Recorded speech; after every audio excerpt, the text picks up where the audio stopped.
All right. I do believe we are like what my man saying, Beach Street. It's working. It's working. Ladies and gentlemen, welcome on in Podcast Juice. My name is Michael Dean. Joining me audio wise, Mr. Big Sexy and Sack Sir. How are you? I apologize to the listeners for being incognito, but I'm working today and I got my attention spread across a few things, but I got the call from Mike, so I had to pop on in. I'm doing well. Business is doing great. New cars running like a top and just keeping it moving. Man, well, welcome, sir, as your incognito, as I'm going to call it today. There you go. But we just here, man. We're waiting on Antpooh's going to jump on here in a minute. And actually, we're going to, not at this moment, but we're going to open up the phone lines, take some calls from y'all. Actually, I should probably turn on so I can see the comments. But yeah, we'll take some phone calls. We're here. We're going to be talking about some prints today. We want to get into, I know you haven't heard it yet, Big Sexy, but some of the new print stuff, the reissues, has already been released digitally. So we'll talk a little bit about that. Also, man, I'm sure you saw the news, and I know everybody out there saw the news about the Maite movie. So have a little conversation about that. What do we think that's going to be like? And just have some fun, listen and hear from the people, talk some shit today. So we're just having a good time. We're doing this impromptu. What's going on, Angela? Kyle, let's see you. Brian B, what's happening? Dr. Claw, here he is. Doctor. Not the doctor. Yes, sir. So yeah, man. But so as we want to just kind of get into the mood, and get into things, we're gonna play a little music. Hopefully, we don't get into too much trouble with this, but we'll jump to. Oh, actually, we got our guy in the building. Let me add him in. There he is. And finish that pork pie, man. As you come online, you chomping down. Get that chicken wing in. Slurp it up. Can you hear us, sir? Don't come in on my streams and you're not ready. Well, as he gets himself ready, we're gonna vibe out to this for a little bit, and we'll come back in a second. Well, you said the magic word when he said guy. I'm like, groove me. Oh yeah.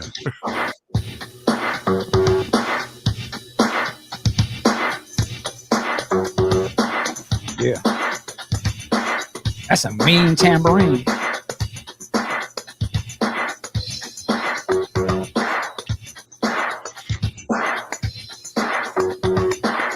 Sip a little podcast juice.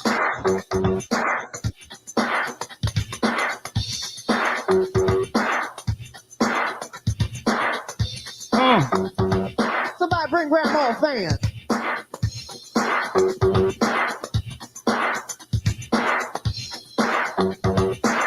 Somebody playing Grandma off. He was raised in the Pentecostal Baptist Church. You remember that? Keep that groove, vocals. I say, barely 21. I say, looking for the fun. I say, what's your fantasy? I say, do you wanna? Nico, do you wanna?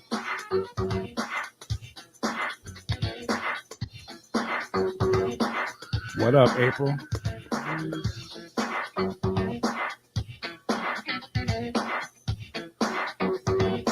Levi.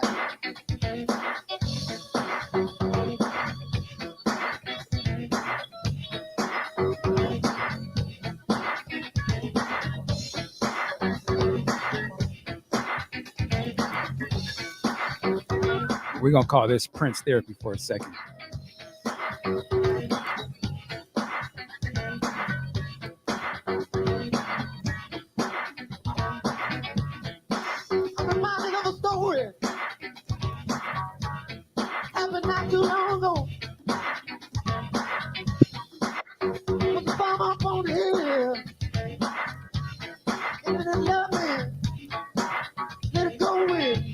Okay, this is funky.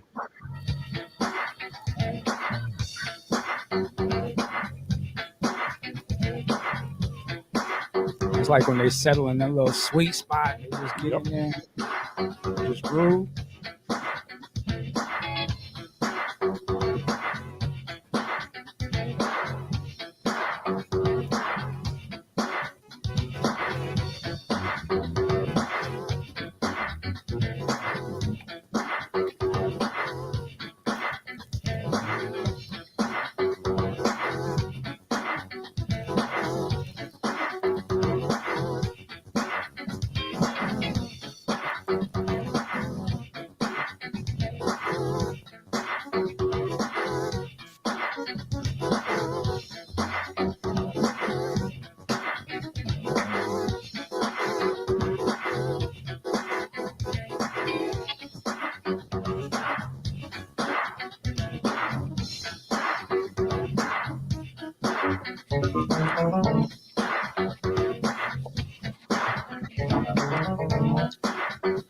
What up, Deja?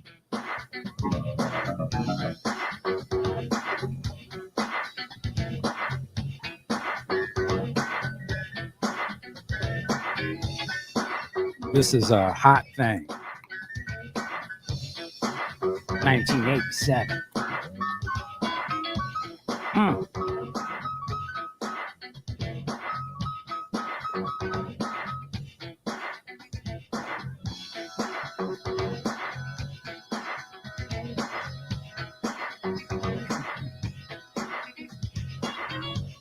We're gonna do a chromatic down from A. Everybody keep grooving. The keyboards and the horns. Keyboards and the horns. We say dun, dun, dun, dun, like that. Next 7 chords. A7. Ready? 2. Yeah, ready? Ready up. Good Lord. This is what I'm playing. Do it.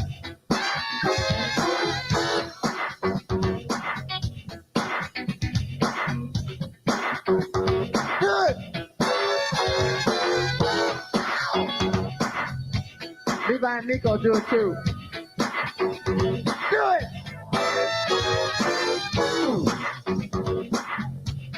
The last note you do the da da da. Do it.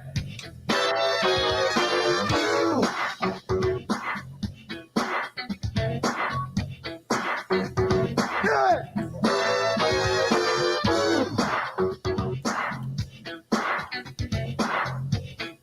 No, it's not a purple phone. Purple functified phone. It is. The hidden compartment.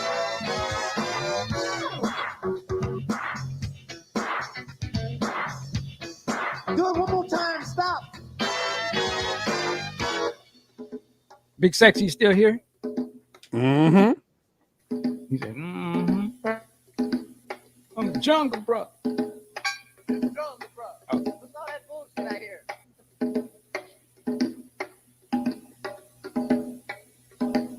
You know you're James Brown. You know this part. Miko, don't play nothing. Just make some noise on the guitar.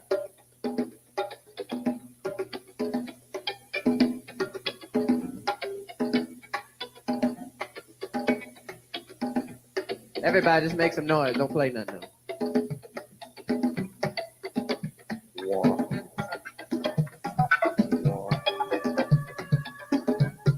Look for that vital space.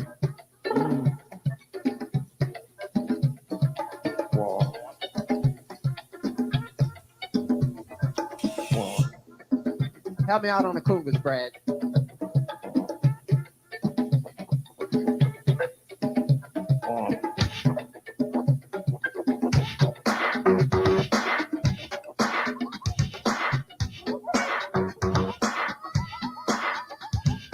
Yeah, I can't do this.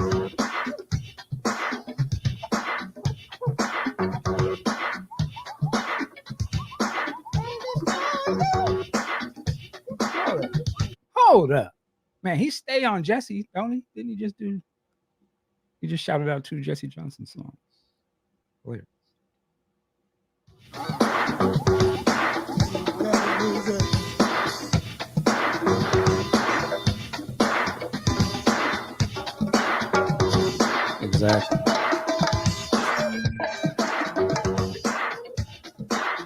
All right.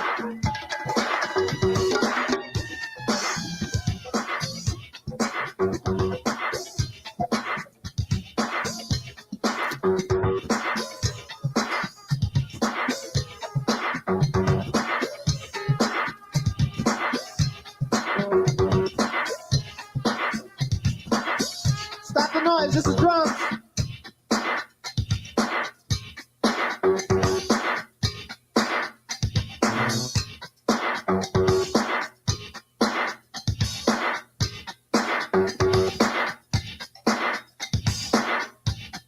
On the one. Man.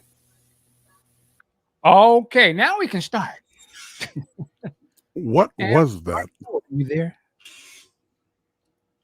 Yes, I am. Can you guys hear me okay? There you go. There you go, sir.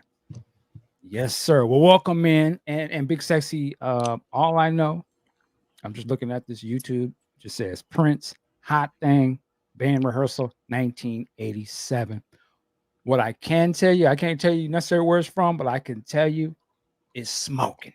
It's smoking. Yeah. Yeah, had a little burn to it. Oh, yeah.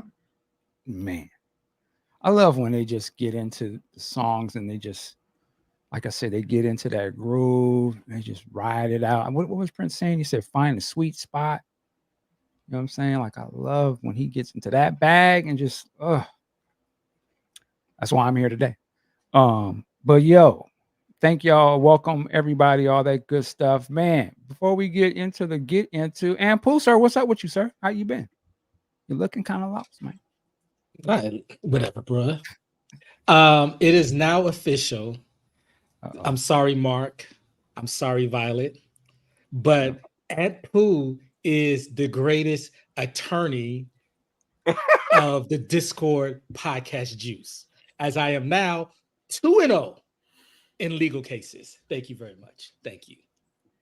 Ladies and gentlemen, I don't know what that was about, but yes, okay. That was about Anthony went to court, small claims court. Chick tried to hold on to $4,000 of my money, and I took a cue from Mark not to go whip that ass, but instead take it to the case, kind of like on my Jerry Heller.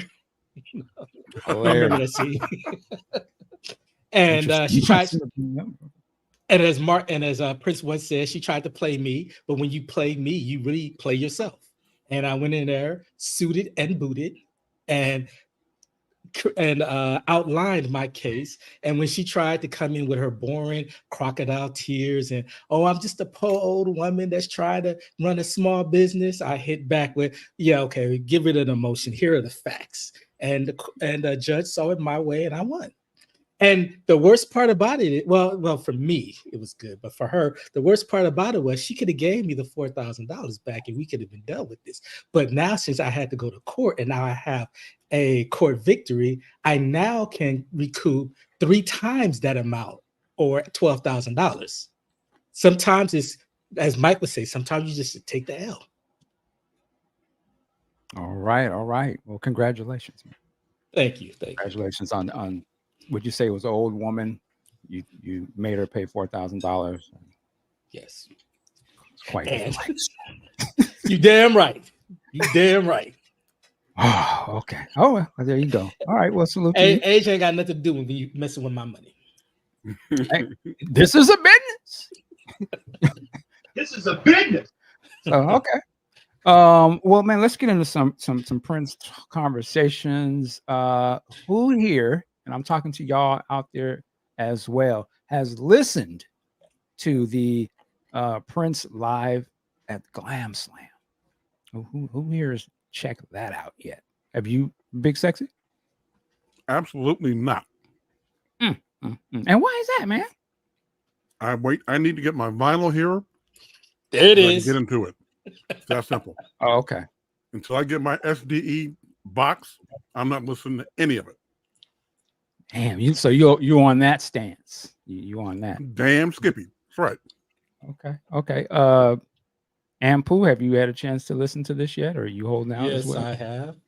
You know, I don't know who I need to be on code with, because Prince Estate is being broken up by several different people. So they got my money through streaming. and I don't need to have the best system to enjoy that. No Say shade. that again. I don't need to. Messy. Messy. No, I feel you. Well, I'm with you, man. The day this dropped, I don't remember what day it was earlier this week. But I'm like, I think I must have been on the way to work or something, and a notification came up. I had like an hour-long drive, and I was like, "What?" I click on that bad boy, and I was like, "Oh, yo!" I'm just started listening, and I'm like, "It's this song." We say this about Prince all the time. But hearing this song live, particularly this song, as I didn't normally play this one that much, it's like night and day. I was like, "Huh, okay, this is bad." I'm just start listening, and I will say we're not going to do a super review or anything like that, but so far my early takeaways are Thunder. Um, this one surprised me, Jughead, which is probably one of my favorites off of the whole thing right now, because they killed that. And that's this version that's on here. I would have wished that was on the album. It would have been we would be having a whole different look at this album, in my opinion. Like, it's just bananas. And then Sacrifice of Victor. I think I said online, I said this is Tabernacle Funk. Man, blew me away. And the live version before was the version of Prince on the Ride Divine TV special that came out back in the day. He did it on there, and that was dope. But this right here, this is like one of those you didn't anticipate it, and it would have been the last thing I kind of would have probably listened to. Hands down, like, it was an experience. Like, God, and the Steels, they killed it. Halt! What is that? Deacon, why'd you preaching? Like, that whole little part between Prince and I think that was Levi, hilariously dope, funky. Yeah, that Sacrifice of Victor, incredible.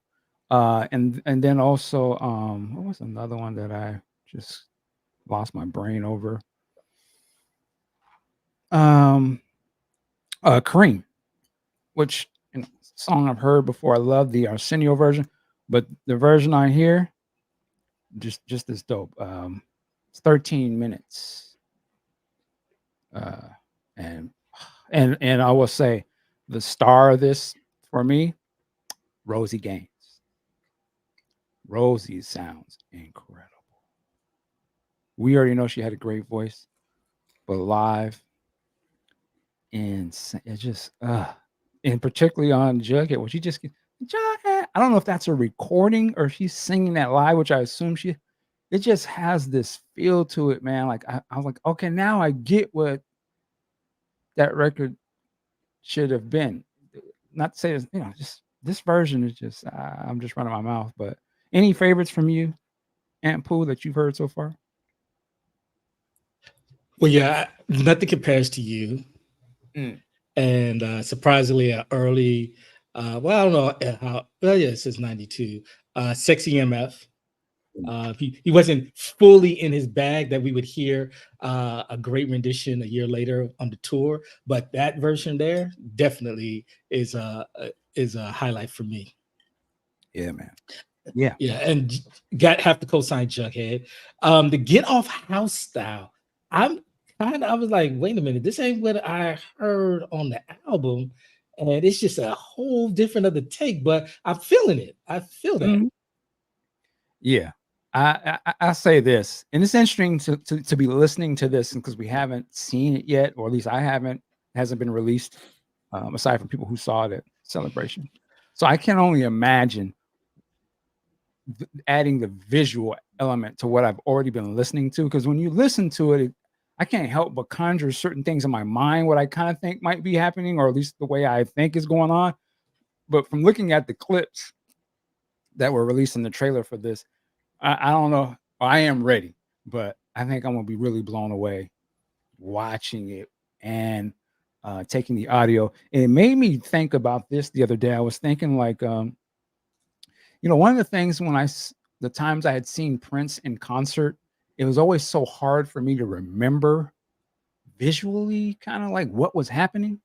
And I think a lot of times I was so in awe of seeing Prince in the person that my mind was trying to catch up and to understand what I was watching, to the point where I'm in the present, but it's a lot to take in if I'm still just tripping off of looking at dude versus everything that's going on, and then listening audio wise what is happening. And I think the only concert, and I was thinking about this I was like, I think the first concert I went to, I didn't have any expectations and I didn't know what to expect from Prince. That it blew me away, but I remember it. And that was the Purple Rain show. And the things that I remember from it was like the movie. It was what I thought, when I saw the way the movie ends and he does the 3 songs at the end, it was just like, whoa, the concert was that, but greater.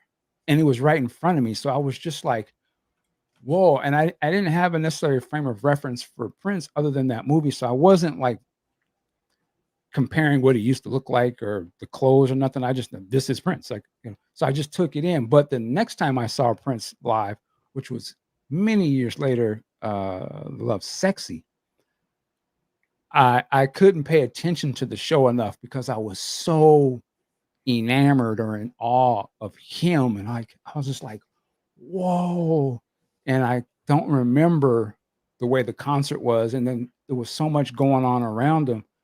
It was just, it was so much. And then also I remember at this time I had seen the Sign of the Times concert, the movie had been released on VHS already at this point. So I had been watching that over and over.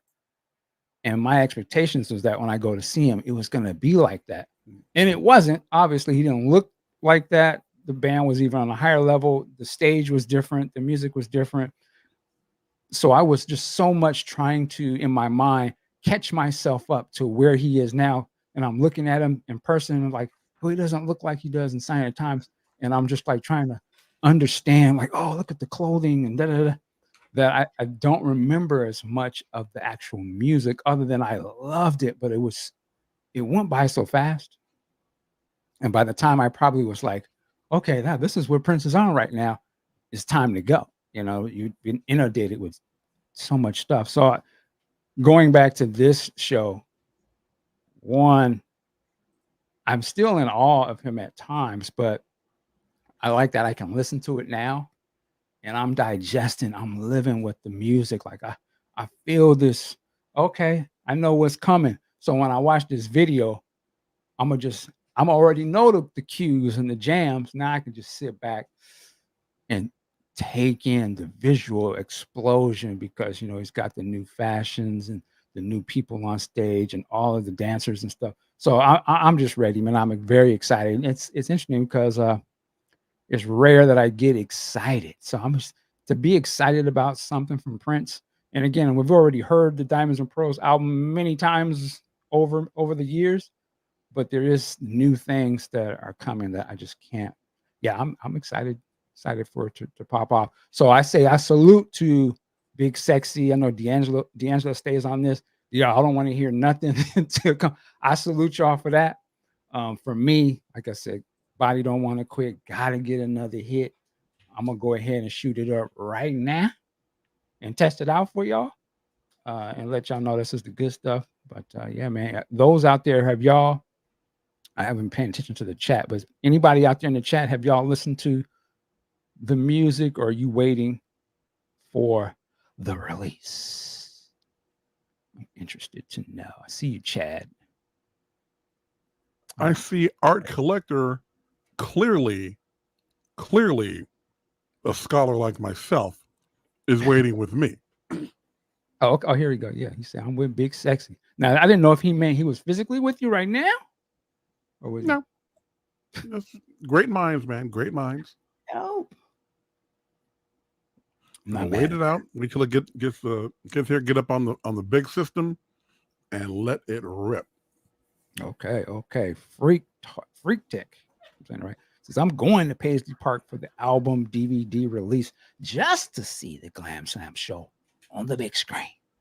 Salute. I love it. I love it. I'm sure that's going to be a fun time. It looked like, everybody's going to be dressed to the nines and go up in there. So y'all enjoy that. My black ass going to be at home on my big screen, but I ain't mad. Would you say Kyle said it was dope AF, especially that version of Cream? Yeah, everything on here is well done. Whoever mixed this, you did a great job. Great job. And I don't have the Atmos thing, so I don't know how that sounds, but just as a regular listener, it sounds incredible. Cannot complain. Anything else? Any other comments on the upcoming release?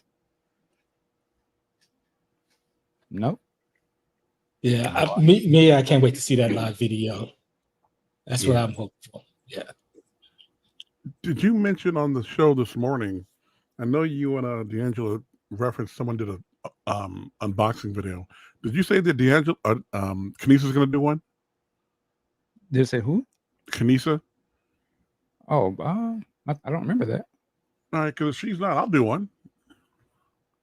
We should all do one. Of the vinyl. That's right. Okay. Yeah, absolutely. You should, man. Absolutely. Yeah. I believe I'm doing the CD this time. But like I said, really personally, the first thing I'm pulling out is that Blu-ray. Let's go. I'm probably going to do. What's the first thing you're going to listen to when you get this? I'll say two. One is the Blu-ray, and then second will probably be Don't Say You Love Me, just because I want to hear that song. It's like that New Jack Swing kind of joint. That's one of my favorites, but I want to hear it in pristine quality. You got any things you got to hear first off, Big Sexy? Well, like yourself, I'm going straight to the Blu-ray. Okay. And then from there, I'm assuming, and I'm pretty certain that the vinyl is 180 gram. And I don't know if Bernie did this remastering like he did Sign of the Times. That's right. Bernie Grumman mastering, personal friend of ours. That's right. Oh, if he did this one as well, I'm going to go straight to the title cut, straight to Diamonds and Pearls. Oh, okay. I can feel you on that. Antpooh, anything, any day ones you're gonna start with? I want to hear the Live for Love versions. I definitely want to get into that, as well as the oh my God, the Thunder. No, it wasn't that. Insatiable. Because I've only been able to hear the previews of it, but the Insatiable, I'm dying to hear. Okay. Yes. And Insatiable on the on the live. I can't wait to see it, but the audio, probably the best version I've heard of that song, man. Prince something else. I see somebody saying Jughead in there, a bump and Live for Love. Okay, Chad, I'll see you. This one right here says I'm reading a lot about how Jughead is just stealing the show on the video. Man, the way it starts, that's Michael B on them drum. He's killing it. My man, the big dog. So it sounded like we had to wait, 7 years for our fallen brother Sean to be right about Jughead. Was Sean pushing? Yes, he was. I was pushing Jughead. Yes, he was. Man, so I think rest in peace. You were right, brother. Tell your sister you were right. Yeah, man. And salute to Tony M, man. Super salute. And what's one of the songs he's supposed to be? He's playing guitar. That shit. Bang. See, and that's the one. I'm not trying to be negative. I'm not trying to bring any negativity to Tony M at all. But that's the one thing that bothers me about him, because on the album, he is so smooth. He's on his Rakim, but then live he's just like very ruckus, and it's just so jarring. And his raps coming from that slow, melodic, smooth to the amped up hype, and it just listen, the way this is mixed, I just feel like he sounds great on there. Like yes, baby, I will. All right. What'd she say? She wants me to put her hair in a ponytail. Oh, okay. Hey, say hi to everybody, so they can understand what I'm going through. Say hi, everybody. Say hi, everybody. Hello. Hi, sweetie. Well, if you ain't gonna talk, you gotta go. Bye. I'll do your hair. Okay. Hey, I ain't mad at that, man. I feel like Prince right now. Would you mind it if I do your hair? Okay. Yeah, we're left on that one. Yeah. A little too far. But we understand. We understand. Art Collector says, I want to see the Special Olympics show. Yes. I wish there was footage of the show he did for the deaf. Those are supposed to be super special. That's right. I forgot about that. That's going to be dope to watch too. Absolutely. Says, after hearing the podcast episode of the story of Diamonds and Pearls, I'm ready for the Bolt stuff. I haven't listened to that yet, but I heard that they're dropping other little sounds and music in there. So yeah, I'm definitely got to check that out for sure. Oh man. Well, yeah, man. So it's an exciting time. Excited. It's so exciting. It's so exciting. There you go. That I love it, man. Kyle Christian got jokes. Did Jughead from Riverdale get his royalties from that song? Yeah.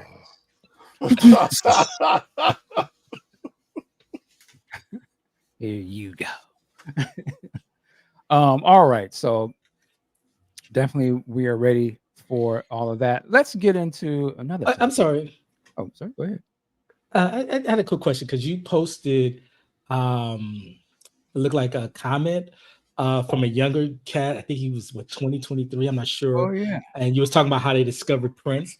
With the release of this song, which a lot of people said was a good mix of Prince being modern at that time. It was 91, him flirting with hip hop, bringing in some of the New Jack Swing sound as well. Do you think that this Super Deluxe release over the others might be more accessible to the younger generation? Or do you think it might have the same effect?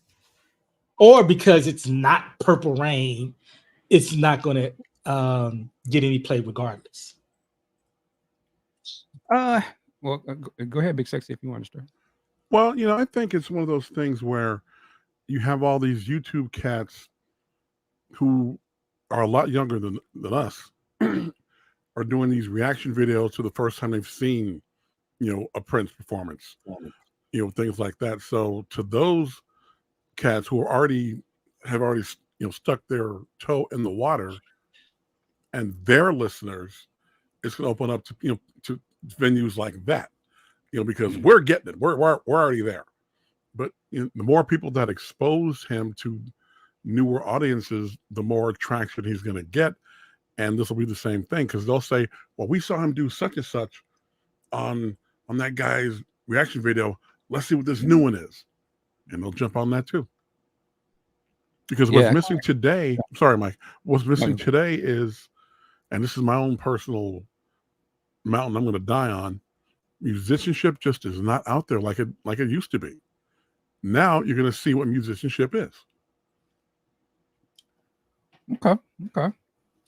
I agree with I think the different videos and stuff out there has a great effect.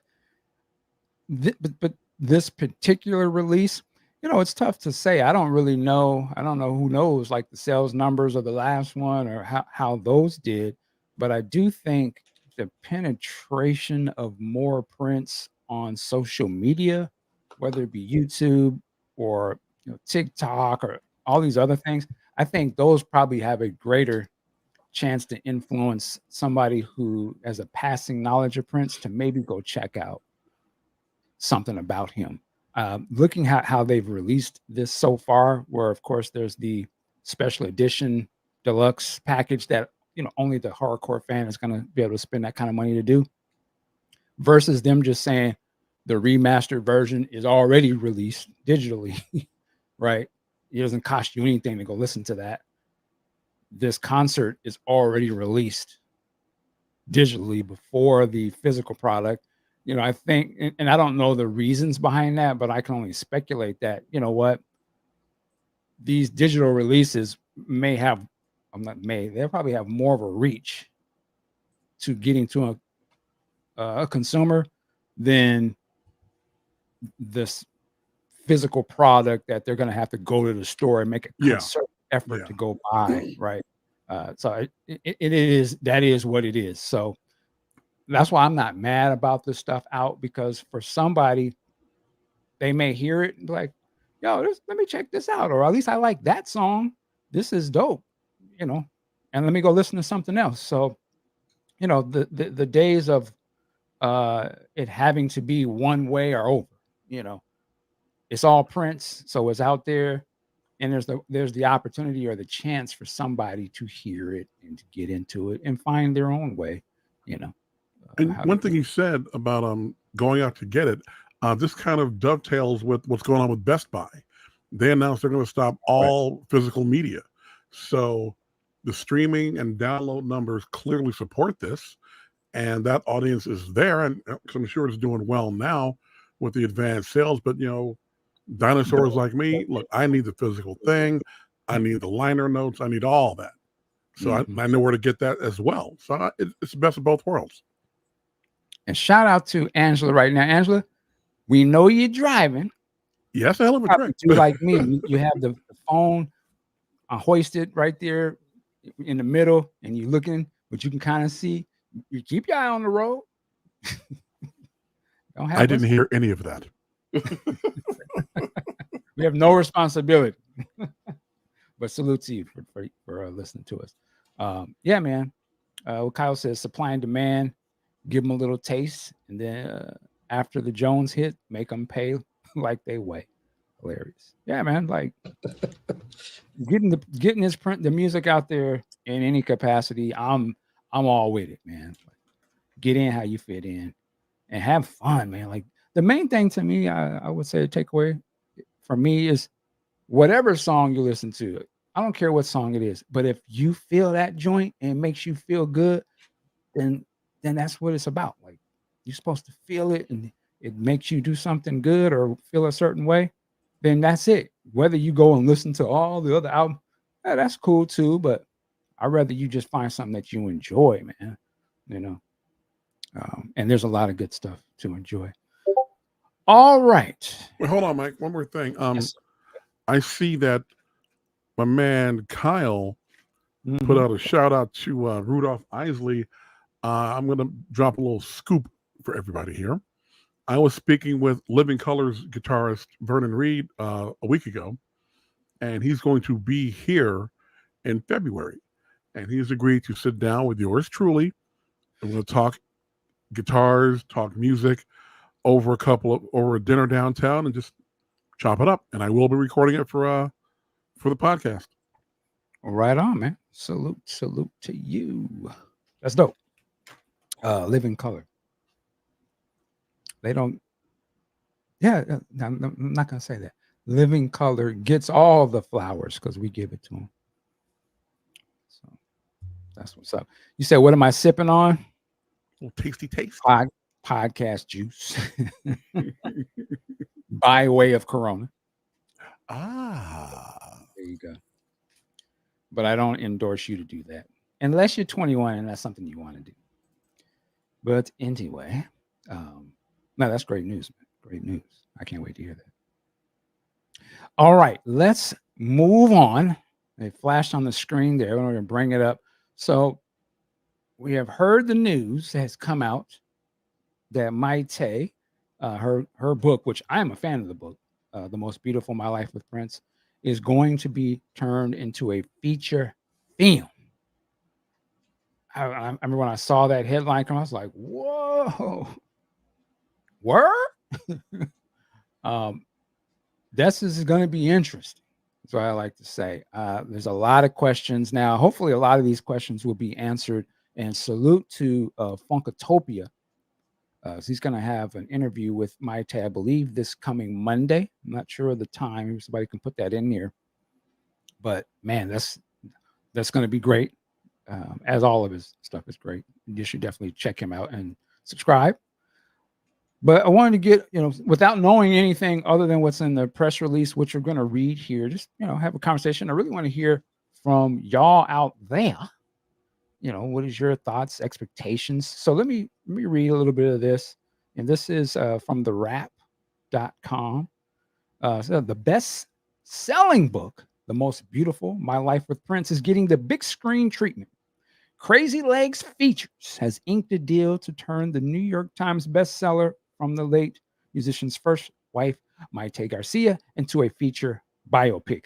Now, I'm going to stop right there for a second. Am I the only person? When I first saw the words Crazy Legs feature, no, you weren't. I was like, what? Y'all don't hooked up with Crazy Legs? Okay, I'm going to be that guy. What is the significance of Crazy Legs? Crazy Legs, very B-boy. iconic b-boy break dancer from New York. He's in Beach Street. I think he was in Wild Style. He's in Michael Jackson's Bad Video. Dude is a legend. Yeah. Super salute. But I'm not, there's no shade, but I was just like, yo, because he's a dancer and she's a dancer, Puerto Rican connection. I was like, oh, snap. But then I come to find out. For the coach. Yeah, I was like, okay. That would have been, but that would be kind of dope. But anyway, it is not. It's not hip hop. That would have been that 6 degrees of MJ Prince thing. Interesting. Well, let me continue on. The book, released in early 2017, offers a look at the influential rock star through his and Garcia's relationship. She met Prince in 1990 at the age of 16 when he was 32. Woo! Wait, what? Wait. Stop. Whoa. We'll come back.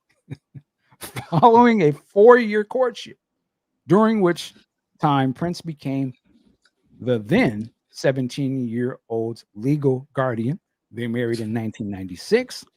Tragically, their son, born October 16th, 1996, died 6 days later from Pfeiffer syndrome, if I'm saying that right, type 2. She later told People magazine that it understandably doomed their marriage, which ended in 2000. The memoir is titled after the song, The Most Beautiful Girl in the World, which Prince wrote about her in 1994. The book chronicles how the relationship began backstage at a concert and developed into an artistic friendship and romance. It thus offers an unusually intimate and personal look at the famously private artist who helped shape pop culture. It says Prince, there's a quote, it says Prince is one of our generation's most electrifying, charismatic, and enigmatic personality. Enigmatic. Thank you, sir. Personalities, says Crazy Legs production CEO Tom Capello. We are honored that Maite has chosen us to bring her moving, candid memoir to life and bring to the screen a rare window to an artist that changed my life and the lives of tens of millions of fans around the world. We are eager to start developing this project. Capello, along with Scott Thigpen and Marie Halliday, are serving as producers for Crazy Legs. Gilbert Davison, Prince's friend, security director, and later personal manager and president of Paisley Park, is serving as associate producer. Davison is now an artist business manager representing Garcia and a roster of musicians and various business clients. Crazy Legs is rep by CAA. This is the last quote. Crazy Legs is a perfect partner to bring this deeply personal reflection of my life with Prince to the screen, said Maite Garcia. Their diverse body of work shows an artistry and craft to tell personal stories about the most complex, most beautiful human beings. This film will provide an intimate look at the man I loved, our life together, and his lasting influence. All right. First off, let me say salute to Maite because, again, I'm a fan of that book. I think I will say this. I think that book should be read by all Prince fans, or even if you just had a passing, like you liked Prince at a certain time, but you just don't know much about him. I like the book because it just gives an honest, real snapshot of her particular time with Prince and what it was like to be with an icon like that. Good, bad, ugly, or whatever, but it's real. And I just think sometimes we don't. It's rare that you get to see the other side of a personality, no matter who it is. And it's an interest. And then as a fan, you can remember certain moments. You know, the one of the big things that stands out on that book to me is the Oprah section, because it's one thing watching that back in the day on TV, and you're seeing it from the way they want you to see it lens, and then to hear her perspective. I didn't know that. That's why I was like, whoa, this is, as all life is, there's a lot more going on than what is on the surface. Now, with that said, my first question: who gonna play Prince? Because we've talked about this on this show many a times, and I always said at some point they're gonna be some kind of movie. There's just no way around it. Goodness. So, with that said, no, we're going all the comments and considerations, but that's my first question. But that may not be yours. Big Sexy or Antpooh, whoever wants to start. Just what's your thoughts? Real quick, Deborah Marshall, she said, not to be mean, but the film isn't really necessary. Like, wasn't the book was enough? I get it's her story to tell, but it just seems off-putting. Play Billy again. Play Billy again. And you ain't too far gone to see that yet. Yeah. Sorry. I don't think that she was out there pimping the book. I think they came to her and said, "Look, here's a check. I'm seeing your book, and again, buying the rights to tell it and then actually telling it, two different things." Sure. Yep. For me, I mean, yeah, the biggest thing is going to be who they get to cast Prince. And honestly, I think if they don't get the right person, I don't think they move forward with the film. To a certain extent, you can work around a Prince in the sense of telling a lot of her story with the kid.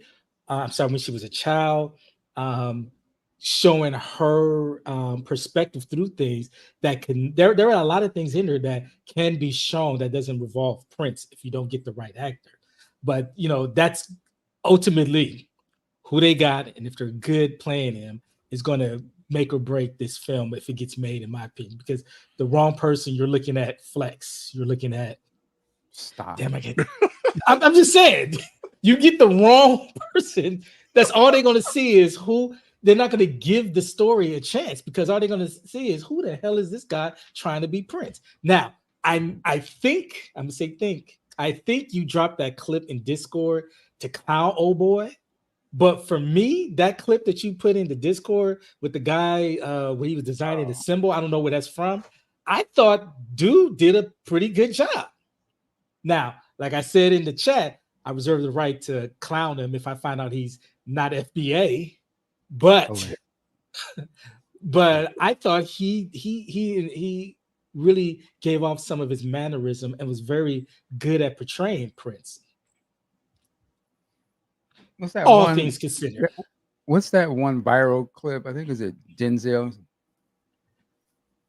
I don't know about that one, but no, I said I'm just saying I thought in that clip of that scene he did well.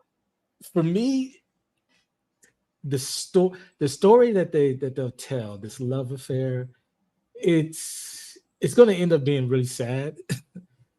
Very sad, especially when they get Mhm. to the child and the Yeah. dissolution of their marriage. I don't know how you end this story, because there the film doesn't end on a positive note. The book doesn't end on a positive note. The story doesn't. And I'm like, I wonder where would they end that? And Right. Well, then they could go to like, I'm just trying to think of something, like it could end on a moment, sort of her celebrating or giving tribute to Prince's life. Like it could be a reenactment of a concert or something where she comes out and it's sort of a moment to say, you know what, s- still there's a lot of love. I'll always be a part of this. It's her story. yeah. So I come to grips with this and make, can show how, she has a Oh, maybe family. when she came to Paisley, didn't she come to Paisley Park? Yeah, yeah, yeah, yeah. Yeah. The So, I only mean, other thing I could think of is when she adopted her daughter. That could be something. But yeah, because when you think about the story, it's just like, I don't know, where do you end that? But I can I can honestly see, once, if this film does get made and people learn that story, um, there's going to be the talks of the grooming, because she was so young when she met Prince, and then there's going to be I think, going into the story, I think the really big one that's probably going to get people saying fuck Prince is when they talk about when they show them doing their greatest romance video, and it's filmed at the hospital where Amir passed. I could see people like, I can't believe he did that to her. What was that? oh, you're talking about not the greatest romance, but I thought it was Grace Romance. no, that was Bet You by Golly Was a Wow. bit. Oh, yeah. I get you. That I Yeah, that was going to be like, whoa, I can't believe he did that.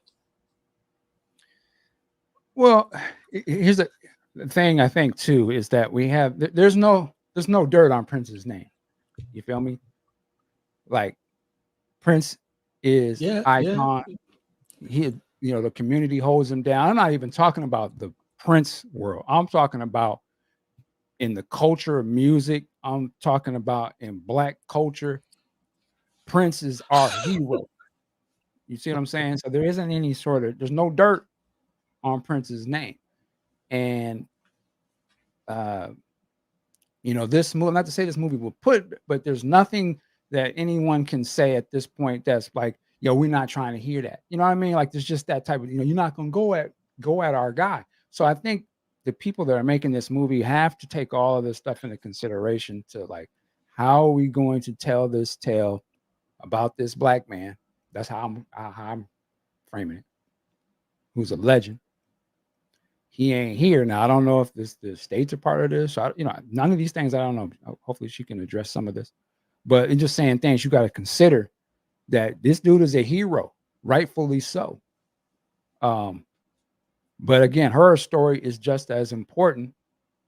But this is on the backs of Prince. We coming to see Prince.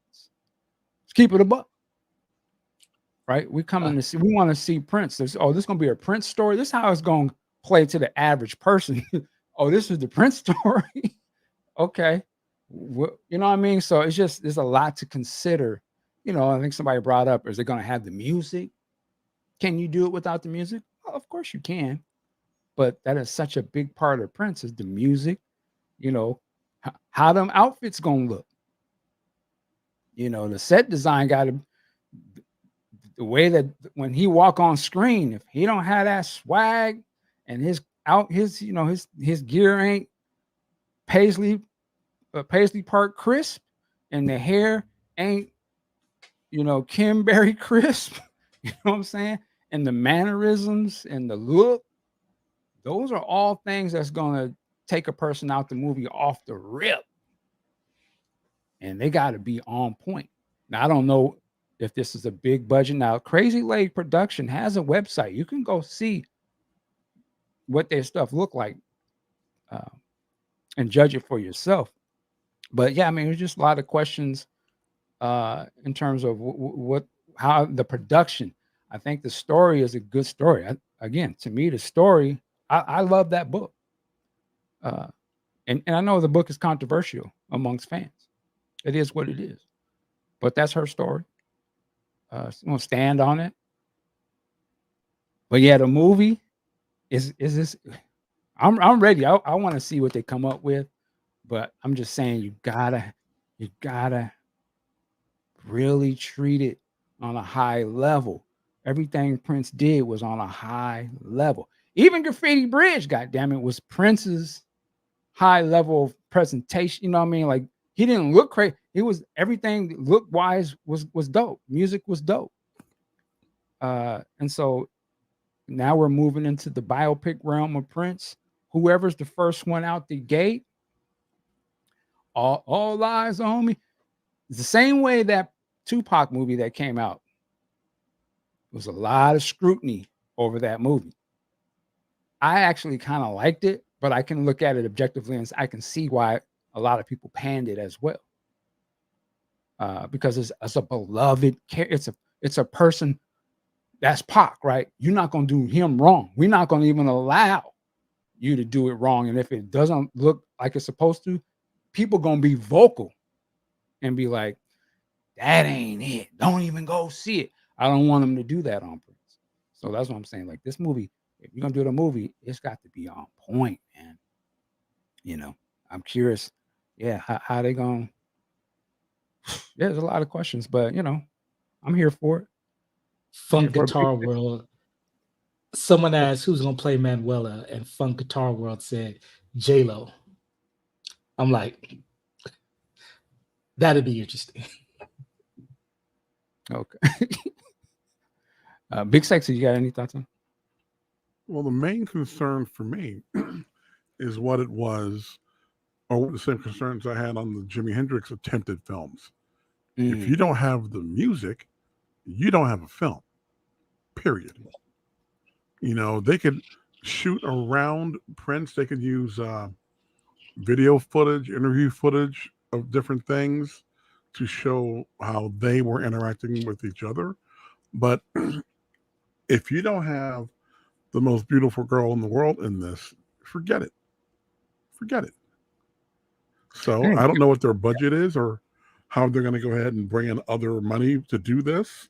I don't know what that's going to look like. And then, like you said, then there's the decision of playing the part. They have their work cut out for them, and in today's, you know, and Mike, you're much more of a theater visitor than I am. I can't see something like this being in the theaters. I see them trying to maybe aim it for Prime or Netflix, which is fine, or Amazon or Paramount or Peacock or Paramount, and that's fine. Apple TV, they're all players. And if they can do that and maybe partner up with some of those outlets and get an influx of money, which will allow them to get the music, among other things, then we got something to talk about. Yeah, and I opened up the phone line. I see Tammy in the audience. Call in, Tammy, and of course anybody can call in, but we want to get you guys' thoughts. My man says, "Stop hating on Crazy Legs." Ain't nobody hating on Crazy Legs production. My thing would be, I feel like with a lot of the estate being controlled by outside interests, I would think that they would be like, yeah, we'll definitely give you give us the right number. We'll definitely let you license the music. However, I didn't think I believe that they would rather their film come out first with the music in it than another Prince film with the music in it. Well, I could easily see that happen. How far along are they with that film? I'm seeing things online that, you know, it's supposed to be like the first 10 episodes of the Netflix thing are done or something like that. Well, I think that's a documentary. I'm speaking of, I'm sure the estate is working on trying to get a biopic made. And I just feel like they would want their biopic to come out first with their music than licensing this music to another film that they don't have control over. There's no way they're going to give them music. No way they're giving out music licenses if they have one in the pipeline. That ain't happening. We're not going to let you Let's be license the clear. music. We have no idea if they're making a feature film. I don't think Exactly. I heard on the podcast. We don't. But if they are, there's no way they're getting that giving out the music license. No way. Before they come out with their own thing, shit. No, that's just bad business. Yeah, it's curious if the estate's going to be a part of this. Is there going to be some major motion picture corporation that's distributing, or is it just in? I mean, I assume this is they're early in it, but they have come out with this story, so let the news out. But yeah, I'm very curious, like how this is all going to come together. Let me see here. Hold on one second. Someone said All Spike Lee Tammy, should are you foot the there? bill. I'm here. Good All right. evening. Hello, everyone. Good evening. Good evening. What's your thoughts on this project?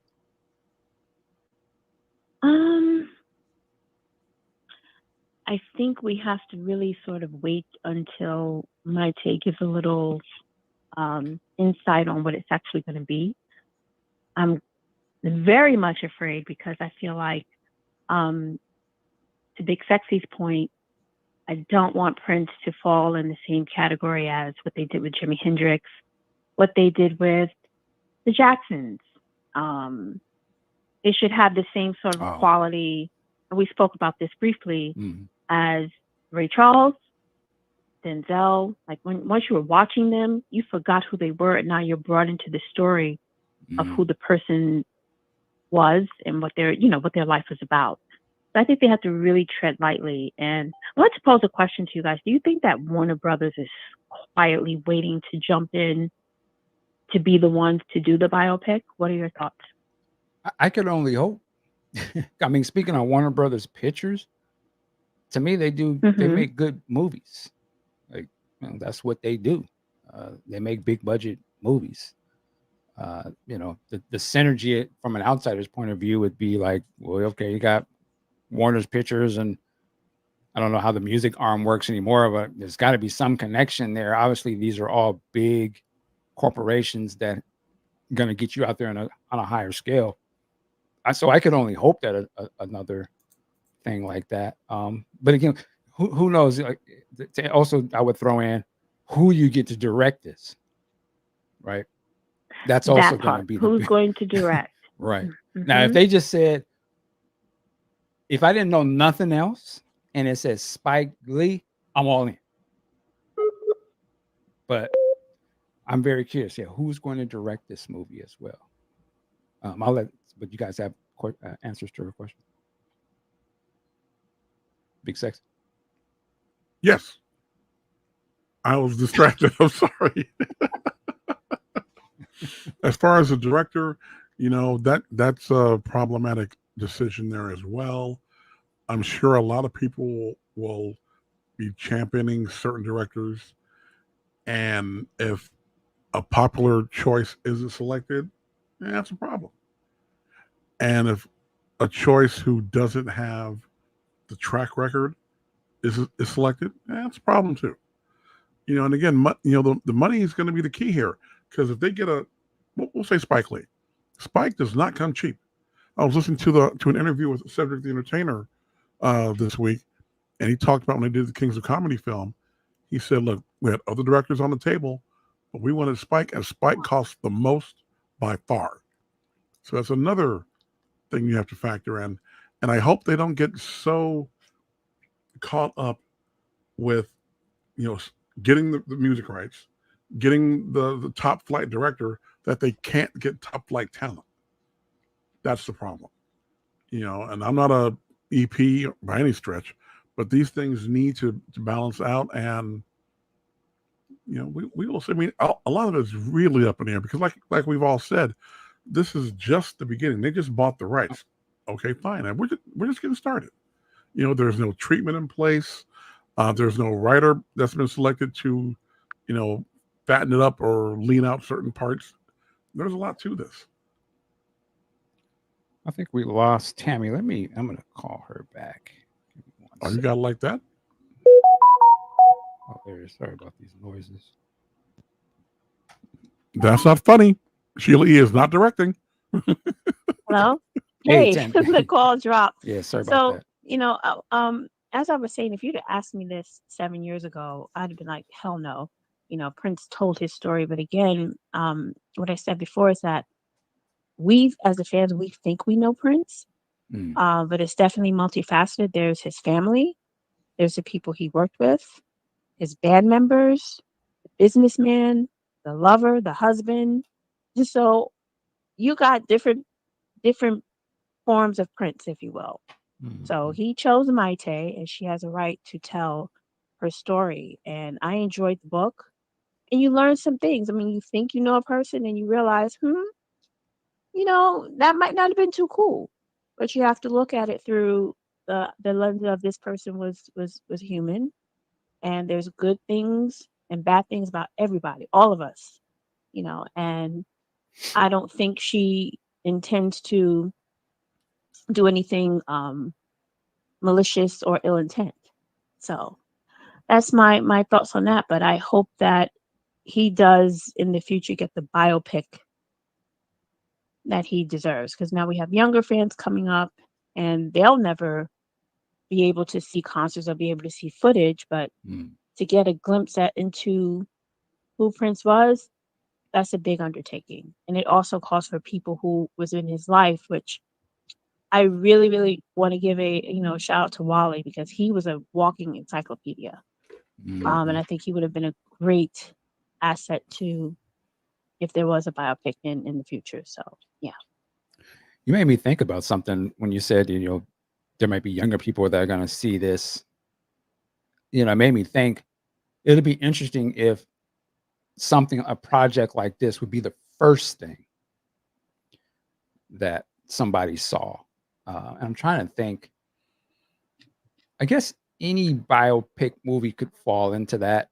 I'm going to use Ray as an example. As much as I knew who Ray Charles was, just through pop culture, and of course we have respect for Ray Charles, one of the legends, I didn't know his story.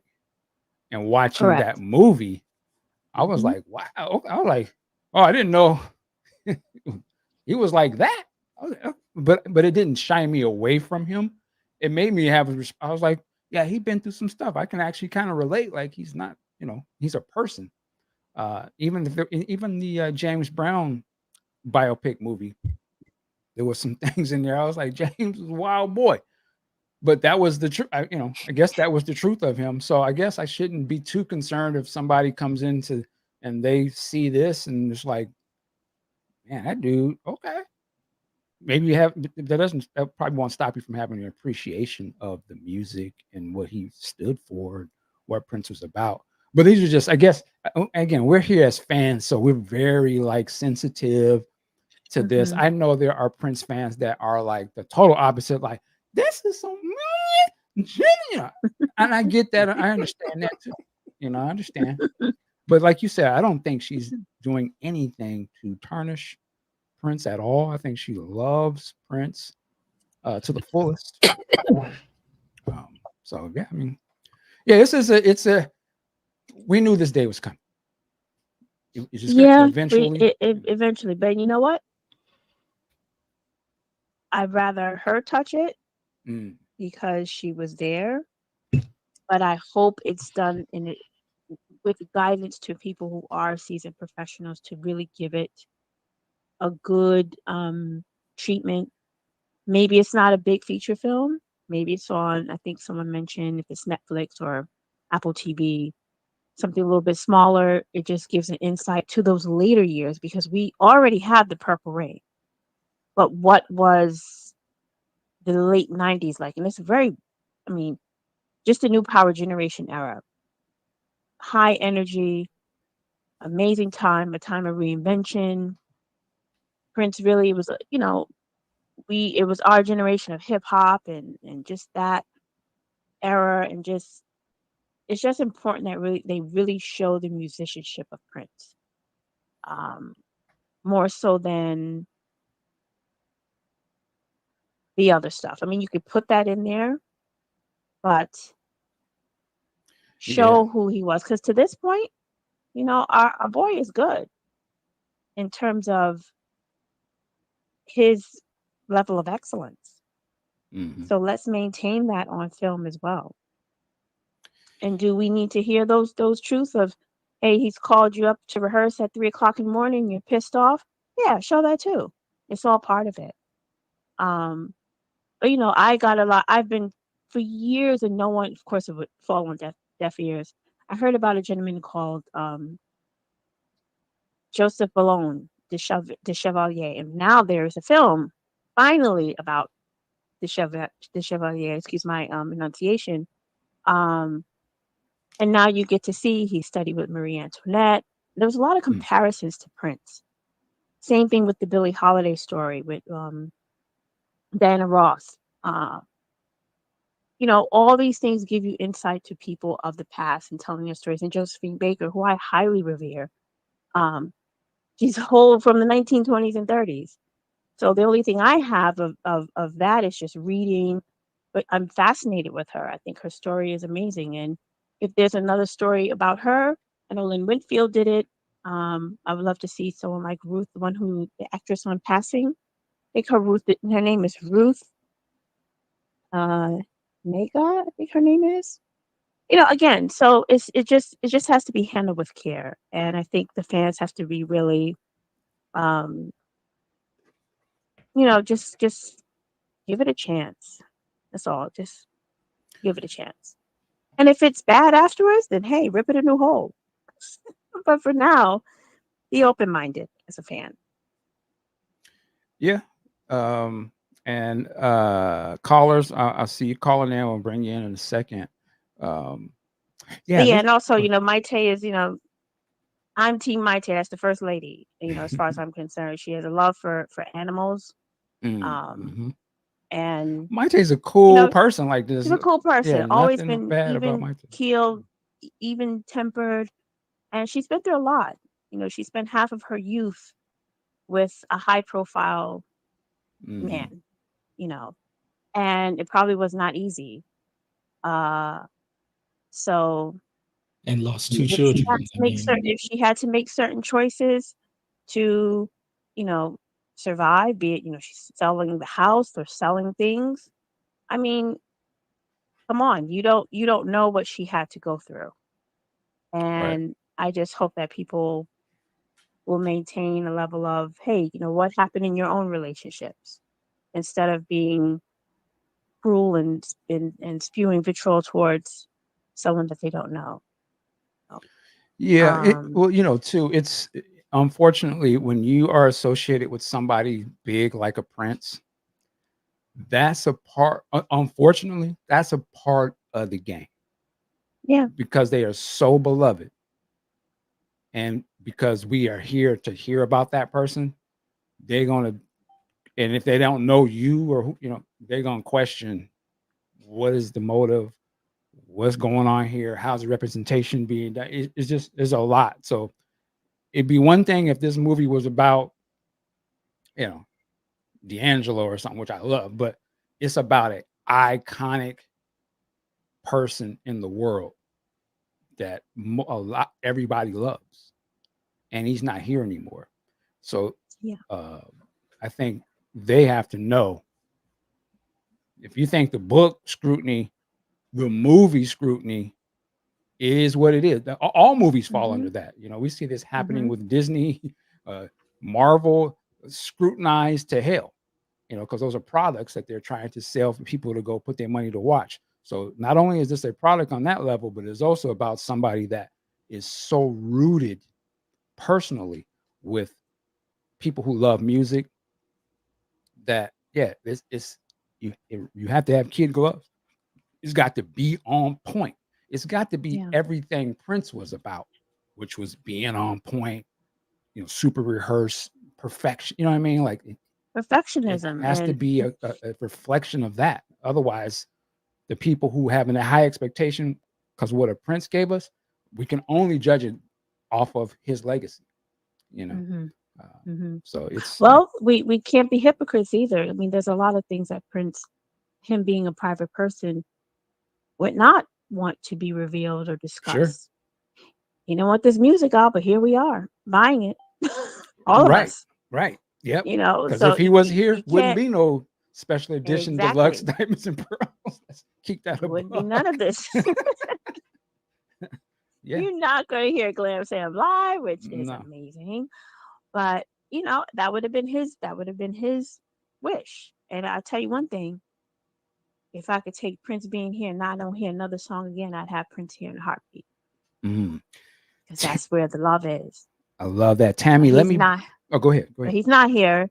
So you know, we just gotta do the best that we can to move forward in this thing and keep his legacy alive. But thank you so much for talking to me. I know you probably have other callers calling in, and yeah, I'll be here listening. And you guys have a great night. Thank you, Tammy. Appreciate you. All right, Much take care. love. Bye-bye. Much love. You know, if that's what I think that was, every time, and it was this week, I saw the new Lenny Kravitz footage. I'm like, oh, I know she's digging it. I know she's digging it. I accidentally hung up on the caller. The line is open. Please call back in. We'll get you on. Here we go. Oh Lord. All right, caller, you are on the line. What's your name? Where are you calling from? What's happening, Mike? Kyle. Is this Kyle? Yeah, what's up? Speak into the mic, sir. Hold on a second. Is that better? There you go. What's your thoughts, man? Sorry about that, man. You know, just wanted to shout you cats out. What's up, big sexy man? Well, I ain't forgot about you, man. I still got your package, bro. And speaking of guitar players, and you see Vernon, and I put it in the chat, ask him about my big brother Gordon Gaines, and ask him about my uncle Ronnie Drayton. Now, with all that out of the way. And what's up, Ant? I didn't forget about you too. Respect to you, homie.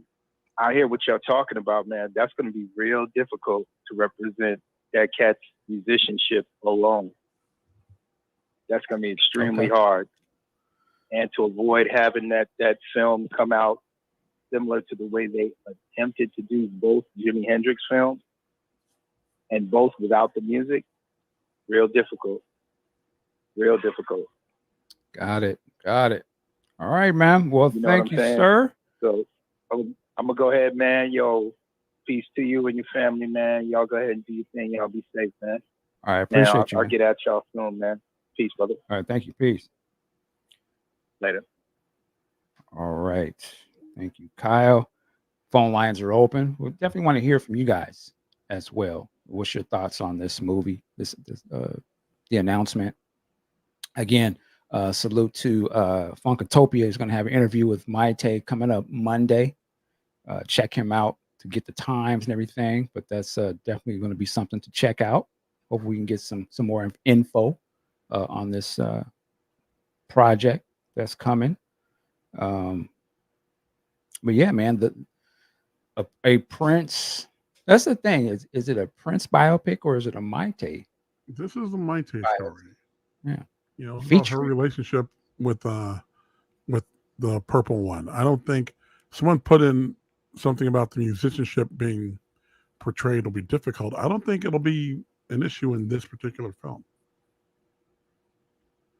And on top of that, I don't, because the story isn't about the music. No, the story is about that relationship. All right, we got another caller calling from a 253. Is this Deja? Uh-oh. We lost the connection. Actually, hold on one second. We can hear you. Hold on one second. I'm going to have to hang up on you. We're going to bring you back in. I don't know how that happened. Caller, you on the line. You know what? I'm sorry. I can hear you, but they can't. 1 second. Sorry about this, ladies and gentlemen. We're going live. Yeah, I think I lost connection, so we're going to start over. Bear with us. Let's see if we can get this to work. Otherwise, I'm going to be holding it up to the mic, old school style.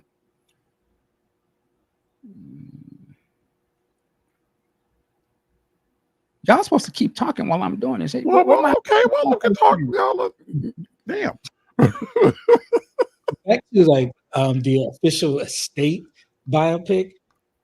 I understand Prince is deserving of a box office film, but it's just it's so much story. Exactly. The story with his family and his father There's a growing up. lot There's a there. story, his early life, his rise to superstardom into Purple Rain, his quote unquote fall off, the 90s, him becoming this elder statesman, the coolest mofo in the game in the 2000s and on. To me, I'm like, you can't tell that in a 2.5 hour biopic. No. As much as I want him to be on that big screen, I would prefer if the estate partnered with a Netflix. No, actually, let me take that back. Partnered with an Apple, because quiet as kept, Apple has the best content in streaming and put out a 10 episode series on his life.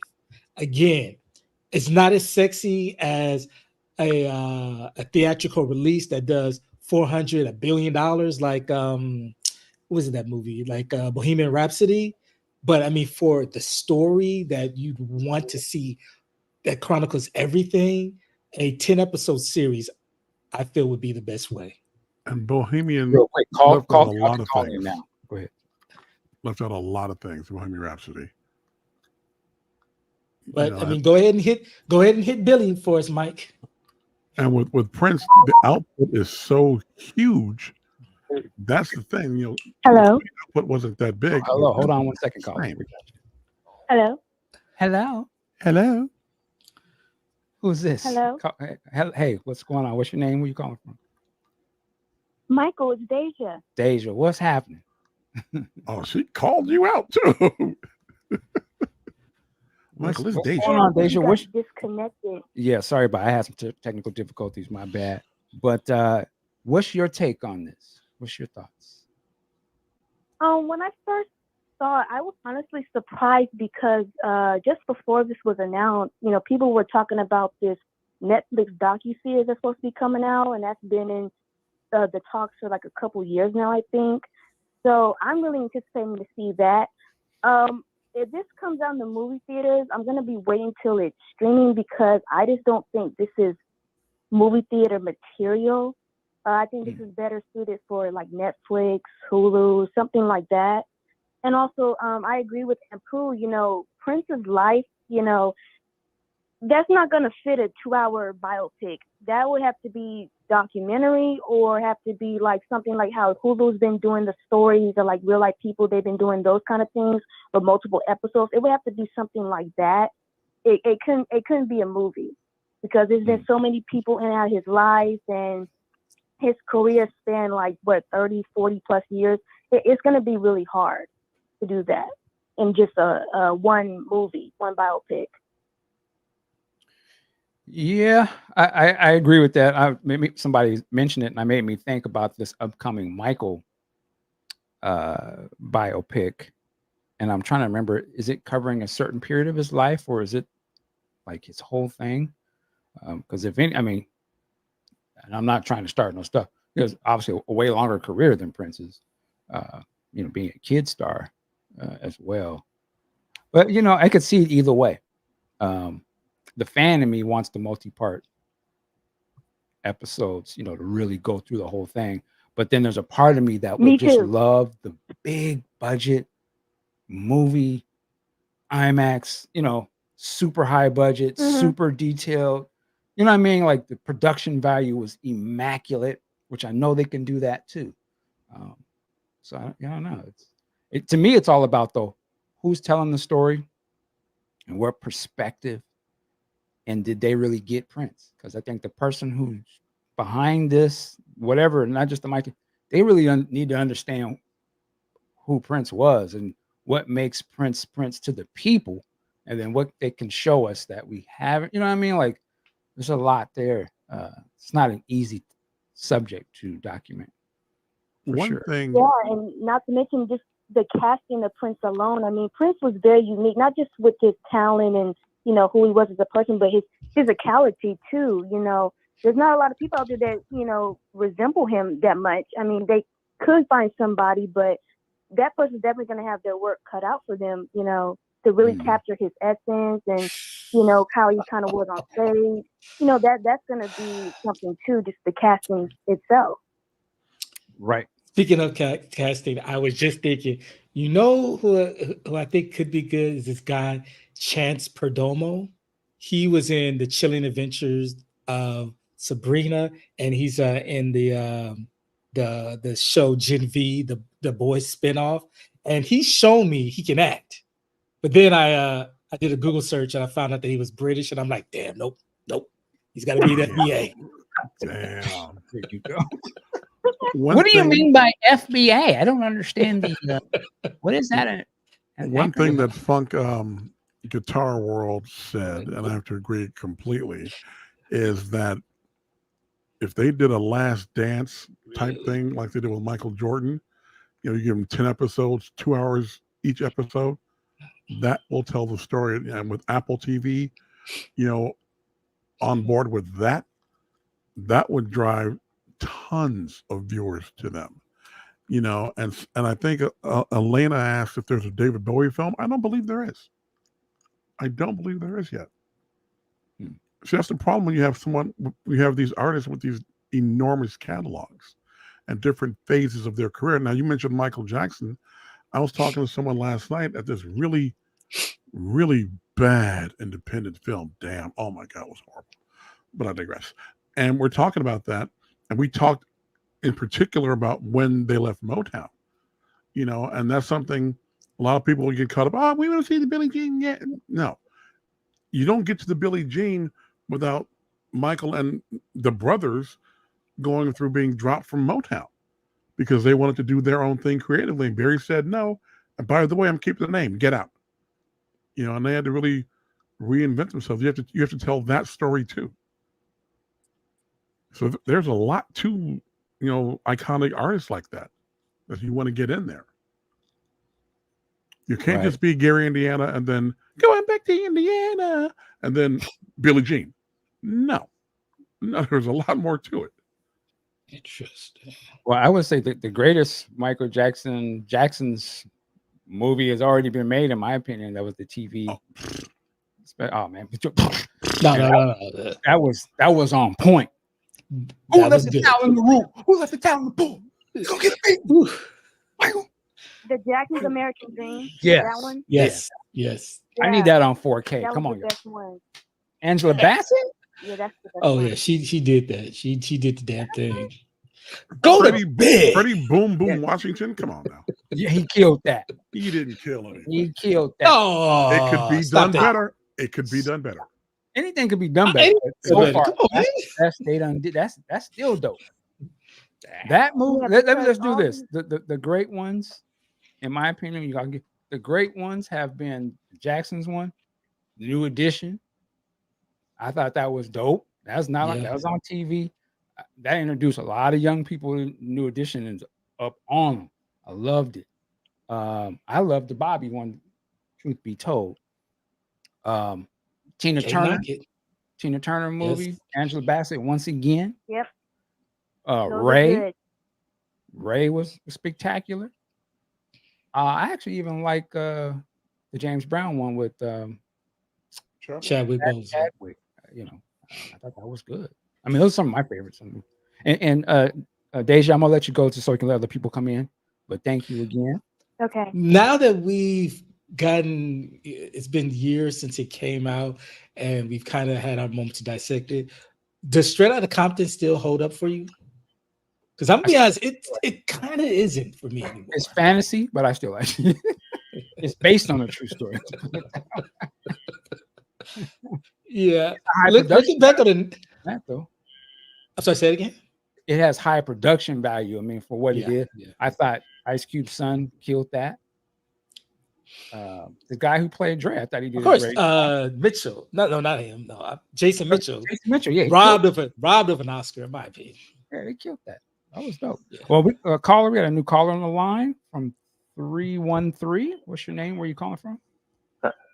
Hi, I'm calling from Detroit. How are you? From the D. I'm good. What's your name? Andre. What up, Andre? How's it going, guys?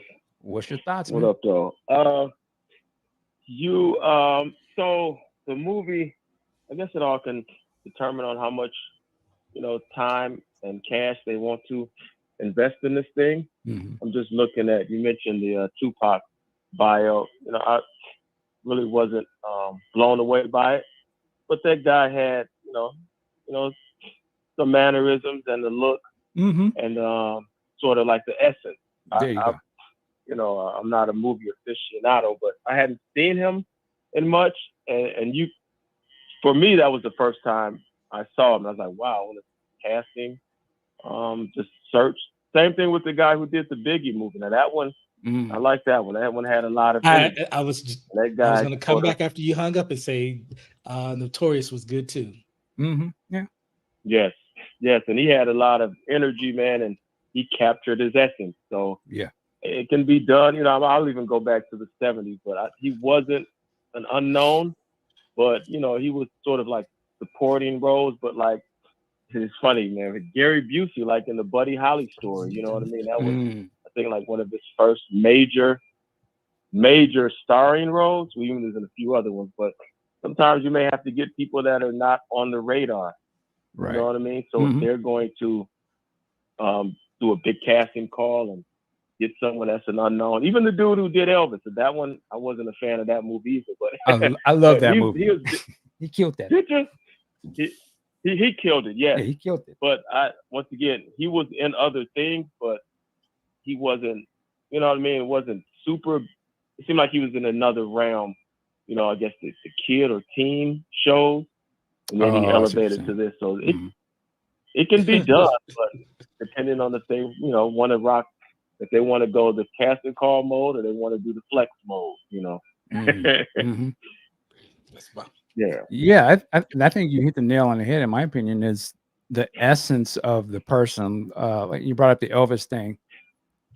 To me, not I knew who Elvis was, but I felt like that was Elvis. He was playing that role to the T. Even the Tupac one, I can acknowledge the rest of the movie was shaky, but the young man who was playing Pac, I have to admit, like he was enough where I kind of saw Pac. Like I was like, okay, he looks like he has his essence of him, and that made it watchable to me.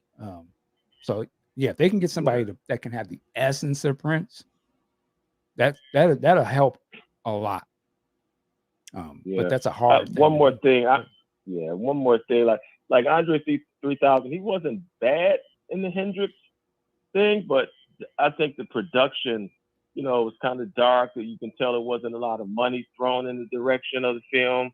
As Big Sexy said, the rights weren't there, so they just had, these goofy Hendrix-esque instrumentals, guitar solos going, but the production was not up to par. But if they invest in the money and the person, it'll be okay. All right. Well, man, thank you so much. I'm going to get some other people on, but I appreciate you calling in. All right, man. Stay up. All right. Have a good night, fellas. Alana, she put in the chat, she thinks Jenny Ortega, who plays Wednesday in the Netflix show, could play Maite. I see your Jenna Ortega, and I raise you Zendaya.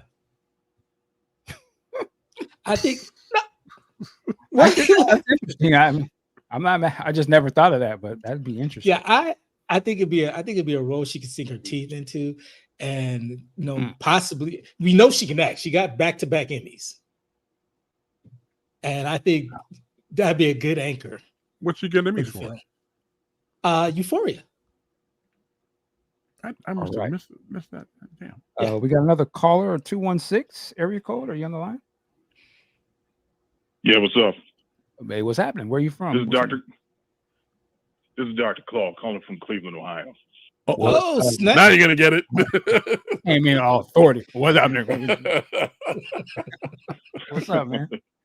How y'all doing? Great. What's your take, man? Well, I guess the principal concern I'd have about a film like this is how's it going to be presented? Are they going to treat the subject matter with a certain level of seriousness? I mean, in other words, are we going to get a decent film, or are we going to get some stuff that's going to go straight to Tubi?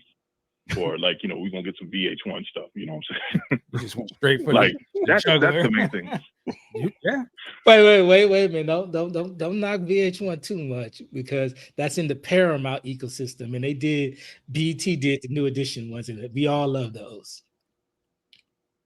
Yeah, and I would, and I actually agree with Mike when he said that like the best Michael biopic was the Jacksons TV series. I mean, that's the chief like competition to the film that got going out right now, and you know, it's I like the casting of that film.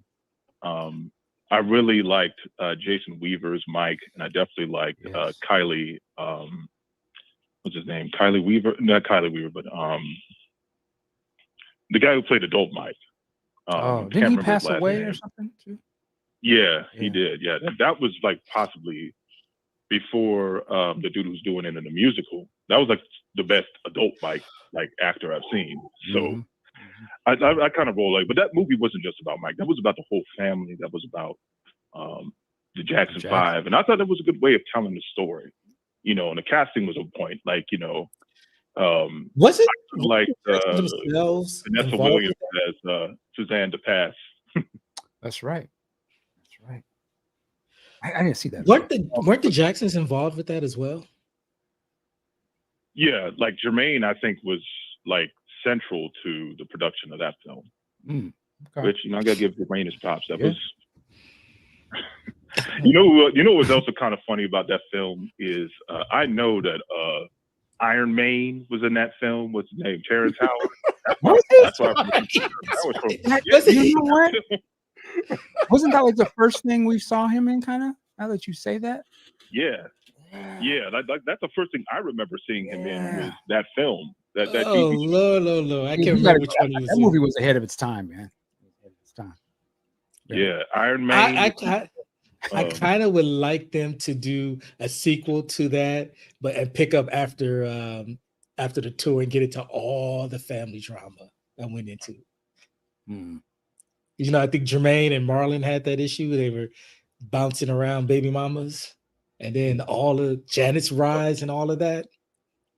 That'd be great. Yeah, we want to see all that. Man, you Randy, might not want to. They made that film. Randy gonna come out looking like Bobby Womack on steroids, dog. Like Randy was on some wild stuff, man. Like, but he's one of my favorite musicians out of that family. But dog, like, I got to put the Womack rules on Randy. But yeah, the Maite film, like, we don't even movies are in a weird place. Like earlier today, I was accidentally watching this YouTube video talking about what happened to the movie industry. Like, was it the one? Was it the Who Killed Cinema thing or something? I think I seen something like that. Yeah, because of the second part of it that's on like a paywall that I haven't had a chance to see, but it was a really good discussion in it. And I think everybody in this panel is of a certain age that you remember what kind of movies used to do gangbusters in the box office, and they're way different than what we see today. Right. And even just the aspect, and one of the things they talked about in that film was like the aspect of how we look at movies, how we consume movies is different nowadays. But a story like this, like Maite's story, I think you could pull this off. Like, again, you don't even have to have a bunch of named actors, but you can just make it like work. Like, you know, there were some actors in the New Edition film that a lot of people didn't really know unless you were really into it. Like Wood Harris was in it, so we recognize him. Lisa Nicole Carson was in it. I liked seeing her in that film, playing Bobby's mom. You know, there were some actors we recognized in that film, but like the principal cast, they were some dudes that since that film, they are identified with that film. And I think you could do something with that story. Now, the Maite story, but of course, when you think about casting, the elephant in the room is who's going to play Prince. Right. Like, even if they did a biopic of Prince, like, who going to play Prince? Like, especially if they do a biopic, because ideally you would do a story that, you know, talks about his early days in Minnesota, and then, you know, first, you know, his breakout, and then what happened with Warner Brothers, and in the 90s, and then maybe unfortunately how the story ends. And Prince, when I think about Prince, like just as a person, he is so singular that it's going to be like everybody, no matter who they get to do it across the period, like somebody going to be disappointed because he's just so different. Yeah. Like how many barely 5 foot Negroes you know out here that look like Prince, that could act like Prince. Like you don't have to actually sing or do anything, but you have to kind of act and let people know that was Prince and like all the things that Prince would do. There's still, even to this day, with all the scholarship about Prince that's out there and it's been coming out since his passing, there's so much that we don't even know. We can only extrapolate from what he actually did and from the people that were around him. And by the way, shout out to Podcast Juice for securing a lot of those, like those detailed interviews with people like from, like, I remember he had to do Fleming from, I remember he had a lot of work in the radio business. You know, he just passed. Oh, you mean Perry Jones? Perry Jones, yeah. Kevin, the other one, he just passed away, actually. Salute Kevin Fleming, yeah. Yeah, you got him, you got Gail. You've had Dr. Fink on your show. Like first podcast I remember listening to from Podcast Juice was the Des Dickerson, like 30 Days of Podcasting podcast. And I was like, wow, you talking to Des Dickerson? I got to listen to this, you know, like, you know, and, you know, all these conversations, and Andre Simone, especially, he's been on the show several times. Like you put those people, like those stories together and you start getting like pictures of like what Prince was like outside of what he presented to the public. It is going to be so difficult. And the other thing I gotta say about biopics, no matter who it is, you got to realize that they're going to leave stuff out. They're going to invent people who don't exist. They did that with Tina Turner and What's Love Got to Do with It. They're going to do things like, hey, I don't remember it that way because it was fun. They're going to do that because it's just like when they make a biopic, it's like basically based on a true story. You don't have to, you know, live so close to it. Right. And I think that's one of the things, if they do that movie for Prince, or it actually comes through, like that's one of the things you got to always like remind yourself about it, because it's not a documentary film. And even as you all know, my opinion of some of these documentary films, quote unquote, they don't always hedge to the truth either. So, yeah, that's what I say. It's always the person, like the point of view of where it's coming from. You know, who's making it. Well, we know who this is coming from, but so your point, yeah. Yeah. So I mean, I'm not like, I guess like I said, my biggest concern is like if they make this, if they go, you know, make this Maite movie, is just, are they going to treat it seriously? Is the acting going to be good? Is the presentation going to be good? You know, are they going to be like put some wild stuff out there like with this story? Because I think Maite deserves the respect. And then she's involved with it, obviously, but you know, there needs to be a level of certain respect given to the subject and the subject matter and everything if you're going to make a movie about it. And you know, it's going to be like, I honestly think you don't even need to have like the actual music and something like that, because like when they do like the quote unquote official Prince film, they're going to have all that in there anyway. But I don't think you would tune into this story for that specific purpose. You would tune in to see, hey, what was Maite's life like? What role did Prince play in it? Obviously a large one. And what happened in that, you know, it's like a book, you know, that's kind of how I feel about it. You know, as long as they don't do no crazy stuff, like, you know, like some of the pictures I saw on the Discord of like people cosplaying Prince, like, and having that be Prince in the movie. Yeah. Like, let's not do that. Like, other than that, you know, it's mostly about what's the final product. Like, that's all I got to say. Well, man, thank you, Claw. I respect you. Thank you for giving us your take, your opinion. I'm going to open up the line to somebody else. But, man, once again, man, respect you, sir. All right, y'all. Peace. All right, peace. You know, it makes me think of, you know, he was talking about who would play this role. And, you know, nowadays, actors are under a lot of scrutiny when they play certain roles. You know, I'm a Star Wars guy. So, you know, when I think of people like the guy, and these are fictional people, the young man who played Anakin in The Phantom Menace, his life spiraled out of control off of the feedback and almost harassment from the fans. The brother who played Jar Jar, he also, like, I think, I could be wrong, he was like, thinking about suicide or things of that nature, but had to fight his way back to get some respect. And the thing is, I'm thinking about Prince, and I'm not even speaking about hardcore Prince fans. I'm just talking about the regular public.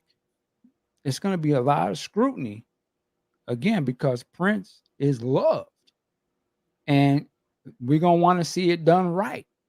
So it's going to be a lot of, like, that first trailer or that first time the photos leak of what he looked like. People going to be like on him. It's either going to be dope. Excuse me. Hold on one second. It's either going to be dope. Funk Guitar World. That's not funny. Stuff. What's that? Look what he wrote. Actually, I can't see it. Oh, okay, sorry. Oh, Sexy Rich, stop. With that said, we got another caller. Hello. What's your name? Where are you calling from? Yeah, this is calling from Virginia. South Carolina. I'm sorry. What's your name? Dwight. Dwight, my bad. What's up, Dwight? What's your thoughts, man? You saying that somebody can play Prince? I don't know who could play Prince, but I be thinking like Nicki Minaj could play Shaka Khan. It's hard to even think about who could play Rick James, really. Hey, did he say Nicki Minaj as Shaka Khan? Yeah. If she get off the drama and take some acting classes. Okay. Because you look at old Shaka Khan video, he got that same kind of facial structure as Nicki Minaj. Even though Shaka Khan is from the United States. You know what I'm saying? I hear you. Don't you think? I mean, if you think about it, you put her in some 70s gear, stuff like that, get that BBL off her. She beat Shaka Khan. Well, I will say this. Nicki Minaj did a great job in that. Was she in Barbershop too, right? I thought she was cool in that. It wasn't much. But anybody could have played that. I'm trying to give her a little bit. Come on. Just that. Come on, bro. Actor get some emotion out of you. Come on. You're the one saying she can play Shaka Khan. I'm just talking about she was playing in Barbershop, all right. I'm saying she takes a drama class, some acting classes, get a real great acting coach and get into just like what Jamie Foxx did with Ray, who actually did some acting. Like, there's a lot of times some people can be good in a certain genre, but they take like a few acting classes, they can make it be all right. Like Ice Cube to me is not no great actor. Mos Def is the best actor rapper that I can say. That can Will Smith? Will Smith? Mos Def. You think Mos Def is better than Will Smith? I'm talking about Will Smith was mostly, he had the look, the personality. Ali? And he had enough personality that he grew into a better actor as the years went on. Is that what you're supposed to do? It's more than just actability. You got to have someone to look at who, people can market. You get what I'm saying? If Will Smith wasn't rapping and had that personality like like when he was the Fresh Prince, somebody looked at him, he said, okay, I can use this guy in a movie. He's tall, he got the looks. White people like him, got a little crossover appeal. Right. I mean, when he came back, when he first went into Fresh Prince of Bel-Air, he wasn't no actor. For sure. Couple of lines, worked on it. But he is now, though, an actor. He's probably acting his greatest roles based on his current situation. I mean, that's some acting. We're gonna leave. Dwight, I want to bring you back into the Prince thing. Let's get back into the Prince conversation of it though. So you don't think there's somebody? You think there is somebody who could play Prince, or there isn't? Okay. To be it's. I might say somebody that you probably be like, huh? Oh, go ahead. Because it could be a light skin or a white boy that can play look like Prince and can play him. No. What you smoking on, Dwight? You know, you drinking something? For real. We ain't doing no blackface in it. No, come on. No. Stop. No. You know that wouldn't ride. Stop it. Nah, you get a real light skinned guy. Yeah. I mean, a white guy. No. Stuff. Yeah, I wish they would. I wish they would. I would love to see that. Because you think it would be over? Prince did look white though. Y'all gotta admit. I know y'all Prince fans. He did come over as some guy that white sometimes. Dwight, can I ask you a question? Can I ask you a question, Dwight? I'm just curious. What you don't have to give your full age, but what age are you? How old are you? What now? That answered my question actually the way you answered that. But I was saying, how old are you? No. Okay, he's like, okay, let me think. Who could play Morris Day? You just gonna gloss over the question? That's all right. No. I did like a white dude can play Prince if he can pull it up. He's a real actor.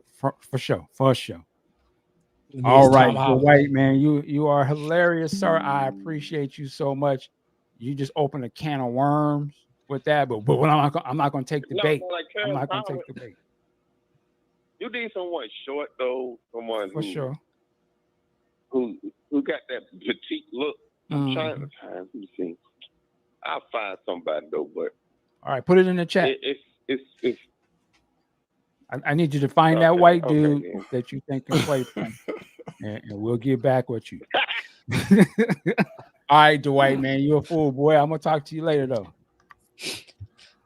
All right, Mike, I got to roll. I get back to this project that I told you about. Yep. And I will check you cats out later. All right, later, Mark. Peace. All right, we got another caller on the line. Caller, if you say they have a white Prince, I'm gonna hang up on you on site. I don't even want a British black man to play Prince. Are he talking about a white man? Caller, can you hear us? 765. Can you hear me? There you go. Yes, we can. What's your name? Where are you calling from? I don't know if you're hearing me. My name is Mindy. Can you hear me? I can hear you, Mindy. Can you not hear me? Oh, yes, I can. Sorry. Lord. Well, what's your thought? I don't know what Dwight. Yeah, we don't either. We don't either. I don't know if he was thinking with respect. I'm a little confused by how he came with that. But no, I was thinking that Miguel might make a good Prince. Interesting. Now, I don't know Miguel as far as acting or anything, but like his, I don't know, his demeanor, the way he kind of carries himself seems like he might, be fitting. What are your thoughts on that? I've heard that before, and I can understand the logic behind it. I think when you pick a guy like that, and I'm going to throw, Bruno's name in there because I'm sure they will come. They have such a presence of who they are that I wouldn't want that to get in the way of me seeing Prince. Kind of like when they had Andre 3000 playing Hendrix.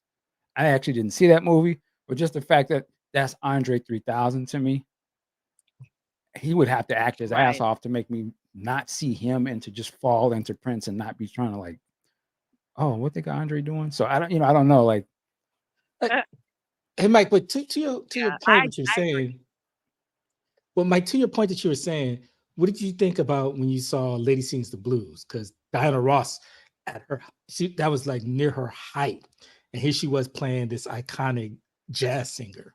There are exceptions to the rule. That's what I would say to that. Yeah. Okay. Yes. I think this is that's going to be the problem with Prince. He is so unique. There's no, it's going to be virtually impossible to kind of tap in on that man and not really, feel like you're not getting the full him, because especially with Maite, I can't imagine who she would want, who she would pick. Right. Considering that she knows the real Prince. That's what's I'm interesting. What her thoughts are. That's the interesting part, because she has probably more of a better insight, not probably, just a way greater insight into who he really was than any of us do, right? Like, she was married to this man. Yeah, I didn't even think about that. That's a great point. So, if anybody could probably do it to find him, she would be a person that I would say, okay, yeah. Well, while I got you on the phone, what do you think about Jesse Williams as playing Prince? He's light skinned, and that boy can act. He's the guy from Grey's Anatomy. Remember, at the time he was the go-to black social conscious brother. And nobody better not bring up Jussie Smollett. No. No.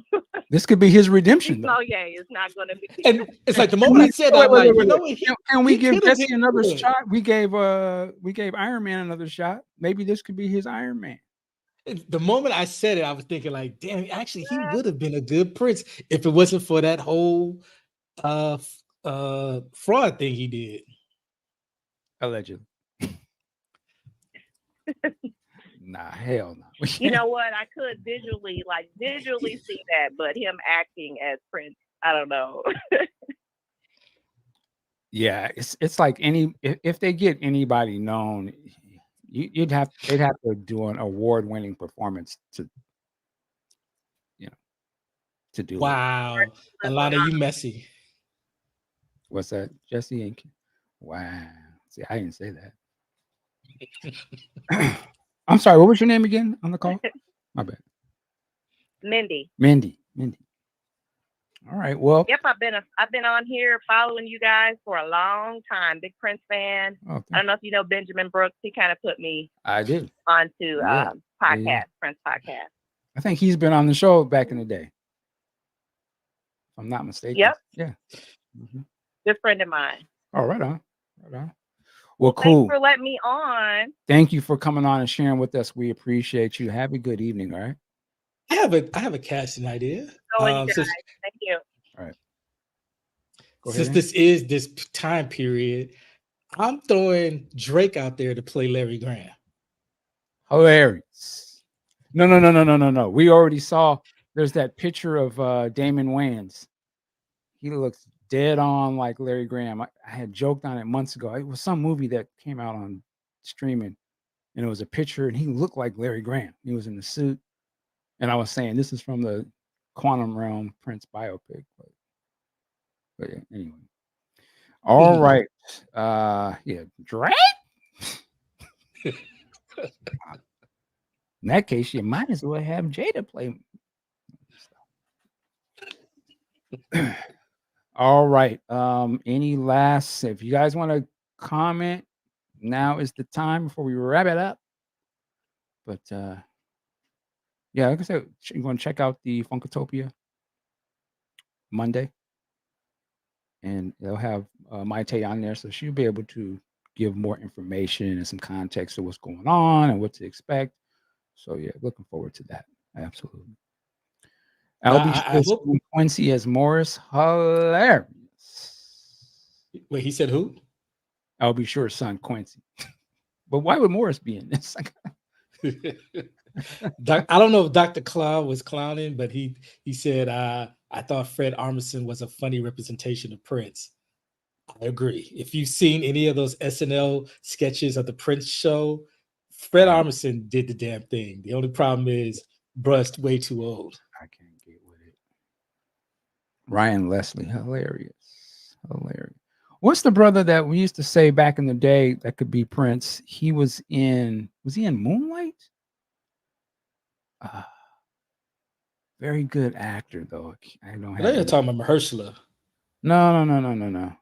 Nah, I can't think of him. He's like a character actor. He was in this other movie too. I can't think of what it is. I shouldn't even mention it. So anyway. Well, there we go. We're gonna keep our eye on this one. I'm anticipating greatness. It's got to be great. We're talking about Prince. There's no other way to do it. So you talking about Jarrell Jerome? Is that his name? The one that was in When They See Us, or the Ava DuVernay about the Central Park Five? What's his name again? Jarrell Jerome. We know the boy can act. Oh, no, that's not who I was talking about. But you know what? That'd be interesting. He got the acting chops. Yeah, he does have the acting chops. He's the young guy. Interesting. I didn't think about him. All right. Any other things you got there, Antpooh? Before we get on? I think I touched on everything. Yeah, the dude from Moonlight. Collins, I'm talking about. But yes, I'm looking forward to the special deluxe edition. Can't wait for that to come out. What's the official date for that? Is it 14 days? I want to say it's the 26th. Okay. Yeah. So looking forward to that. Okay. Oh, so we got one more caller. Hold 27th. on. October 27th. Hold on. Watch it, Deacon. If you just called, try it one more time. I'm gonna let you in. You said the 26th. Okay, Tammy, the 26th. Yep. Anybody here in the room going to the party at Paisley Park? All right. Area code 203. You're on the air. Hello. Oh, we got to disconnect. I'm gonna let you talk. Go ahead. Can you hear me? I can barely hear you. Yeah. We got a little technical problem, but we can hear you fine. Go ahead and say your piece. Oh, what's up? Hey, I just thought you guys were streaming. I'm sorry. I'm gonna have to do the replay. I was just curious though. I do have a question. I know you try to, what's the word? Stay out of the drama as much as possible, but there's been a YouTuber who's been talking about the current situation as far as the people that are in charge of certain things at Paisley. Now, I don't know whether it's factual or whether it's true or not, but I was just looking to get your thoughts and feelings on that, because the bottom line is I want Prince's music to be out there, but I don't want it to be at the expense of his family or trying to people that don't necessarily shouldn't be there that are there. You know what I'm saying? Right. So I just wanted to. I can't hear what you're saying, so I'm just gonna leave it at that. But I'd like to hear what you guys think about that. I mean, if you don't want to talk about it, like I said, you pretty much avoid drama. But I was just curious. So thanks a lot, man. All right, no problem, man. Respect. All right, I think I know what he's talking about, and I don't have it in front of me, but I want to make sure I say the young lady's name correctly. But I have seen these videos. I can say this. I don't know all of the situations. Do I get to see? I see the same thing everybody else sees that comes across the timelines and stuff. Sometimes just because I do the podcast, things that come my way that are not on the timelines that I hear about. But I will say I've never personally dealt with or spoken to people in the upper echelons of the estate, aside from like say a Sharon or something like that, or a Taika. But I don't know I don't know the full details. I can just know what the YouTube videos say. Vanessa, yeah, Miss Vanessa. Salute to her. I met her once in Minneapolis. Salute to her. Bartholomew. Bartholomew, yeah. Salute to her. So I guess what would I say is I appreciate that there's somebody like Vanessa on it like that. That doesn't mean that I take everything that they say verbatim or that I'm against it. I'm just taking in the information just like anybody else. My stance personally at this point with the estate is I want them to succeed. I can respect that the family has, it seems, control over it. Whether or not the actual heirs are in control of all of that, that I don't know personally, but does it seem kind of crazy? Possibly, but I'm waiting to see how things go, just like anybody else. Uh, I want the best. What's the gentleman's name? Well, I'm blanking on my man's name. He went to Source Magazine. Londale. I want the best for that brother doing what he's doing. Same with Mr. Spicer. These are black men, so I just off the top, I want them to succeed. I want the family to succeed. If there was some stuff going on, I would definitely need to know what I'm talking about first before I would disparage anybody. And particularly, this is just my bias stance. I'm not going to be the one on video disparaging brothers. I need to know what's going on first. So I'm always just going to do it from that viewpoint and say salute and keep doing what you're doing. Hopefully they work out the situation. All businesses, all families have levels of foolishness. Not to say that they're foolish. I'm just saying there's always some things going on. That's a part of business. That's a part of family. You make the choice to put other people's business out there. I just choose not to at this particular time. Was I one of the people who kind of I wanted to hold the was it Corameka or whatever the bank was? Yeah, because I wanted to see the things in the hands of my people first. And then we can figure out what's going on. But let the control come back home first. So I'm happy that it looks like our people are at least in the decision-making process. And so I pump my brakes to give people grace and time to get it together. You dig? That's just my viewpoint. It doesn't have to be yours. So that's why, I stay out the drama on that because I'm a fan. My pocketbook ain't got nothing to do with what they doing. I'm a fan of Prince. That's why I'm here. And I like to listen to the music. And so I'm able to listen to the music, you know. So that's my stance, if that makes any sense. And the big Antpooh can make his piece, whatever. But fortunately, I don't know. I didn't bother looking at it. I just saw the YouTube title about drama at Paisley Park, and I'm like, nah, I don't want to even get into the middle of that. That is what it is. But yeah, man, like I said, I want the best for everybody involved. And, we work through our stuff as with anybody. I'm sure the estate of your favorite rock star, there was always some funniness going on. They had to work through that to get control. So no different from this. I haven't seen anything, me personally, that's been disrespectful to Prince. So until I see that, it is what it is. But I appreciate the question. One man said, "Yo, where's Stoney Jackson at?"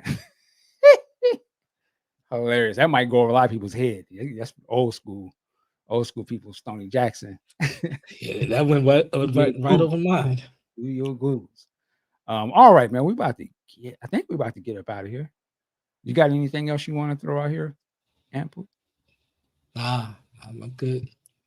Celebration 2024. You trying to do that? Try to do that. Yep.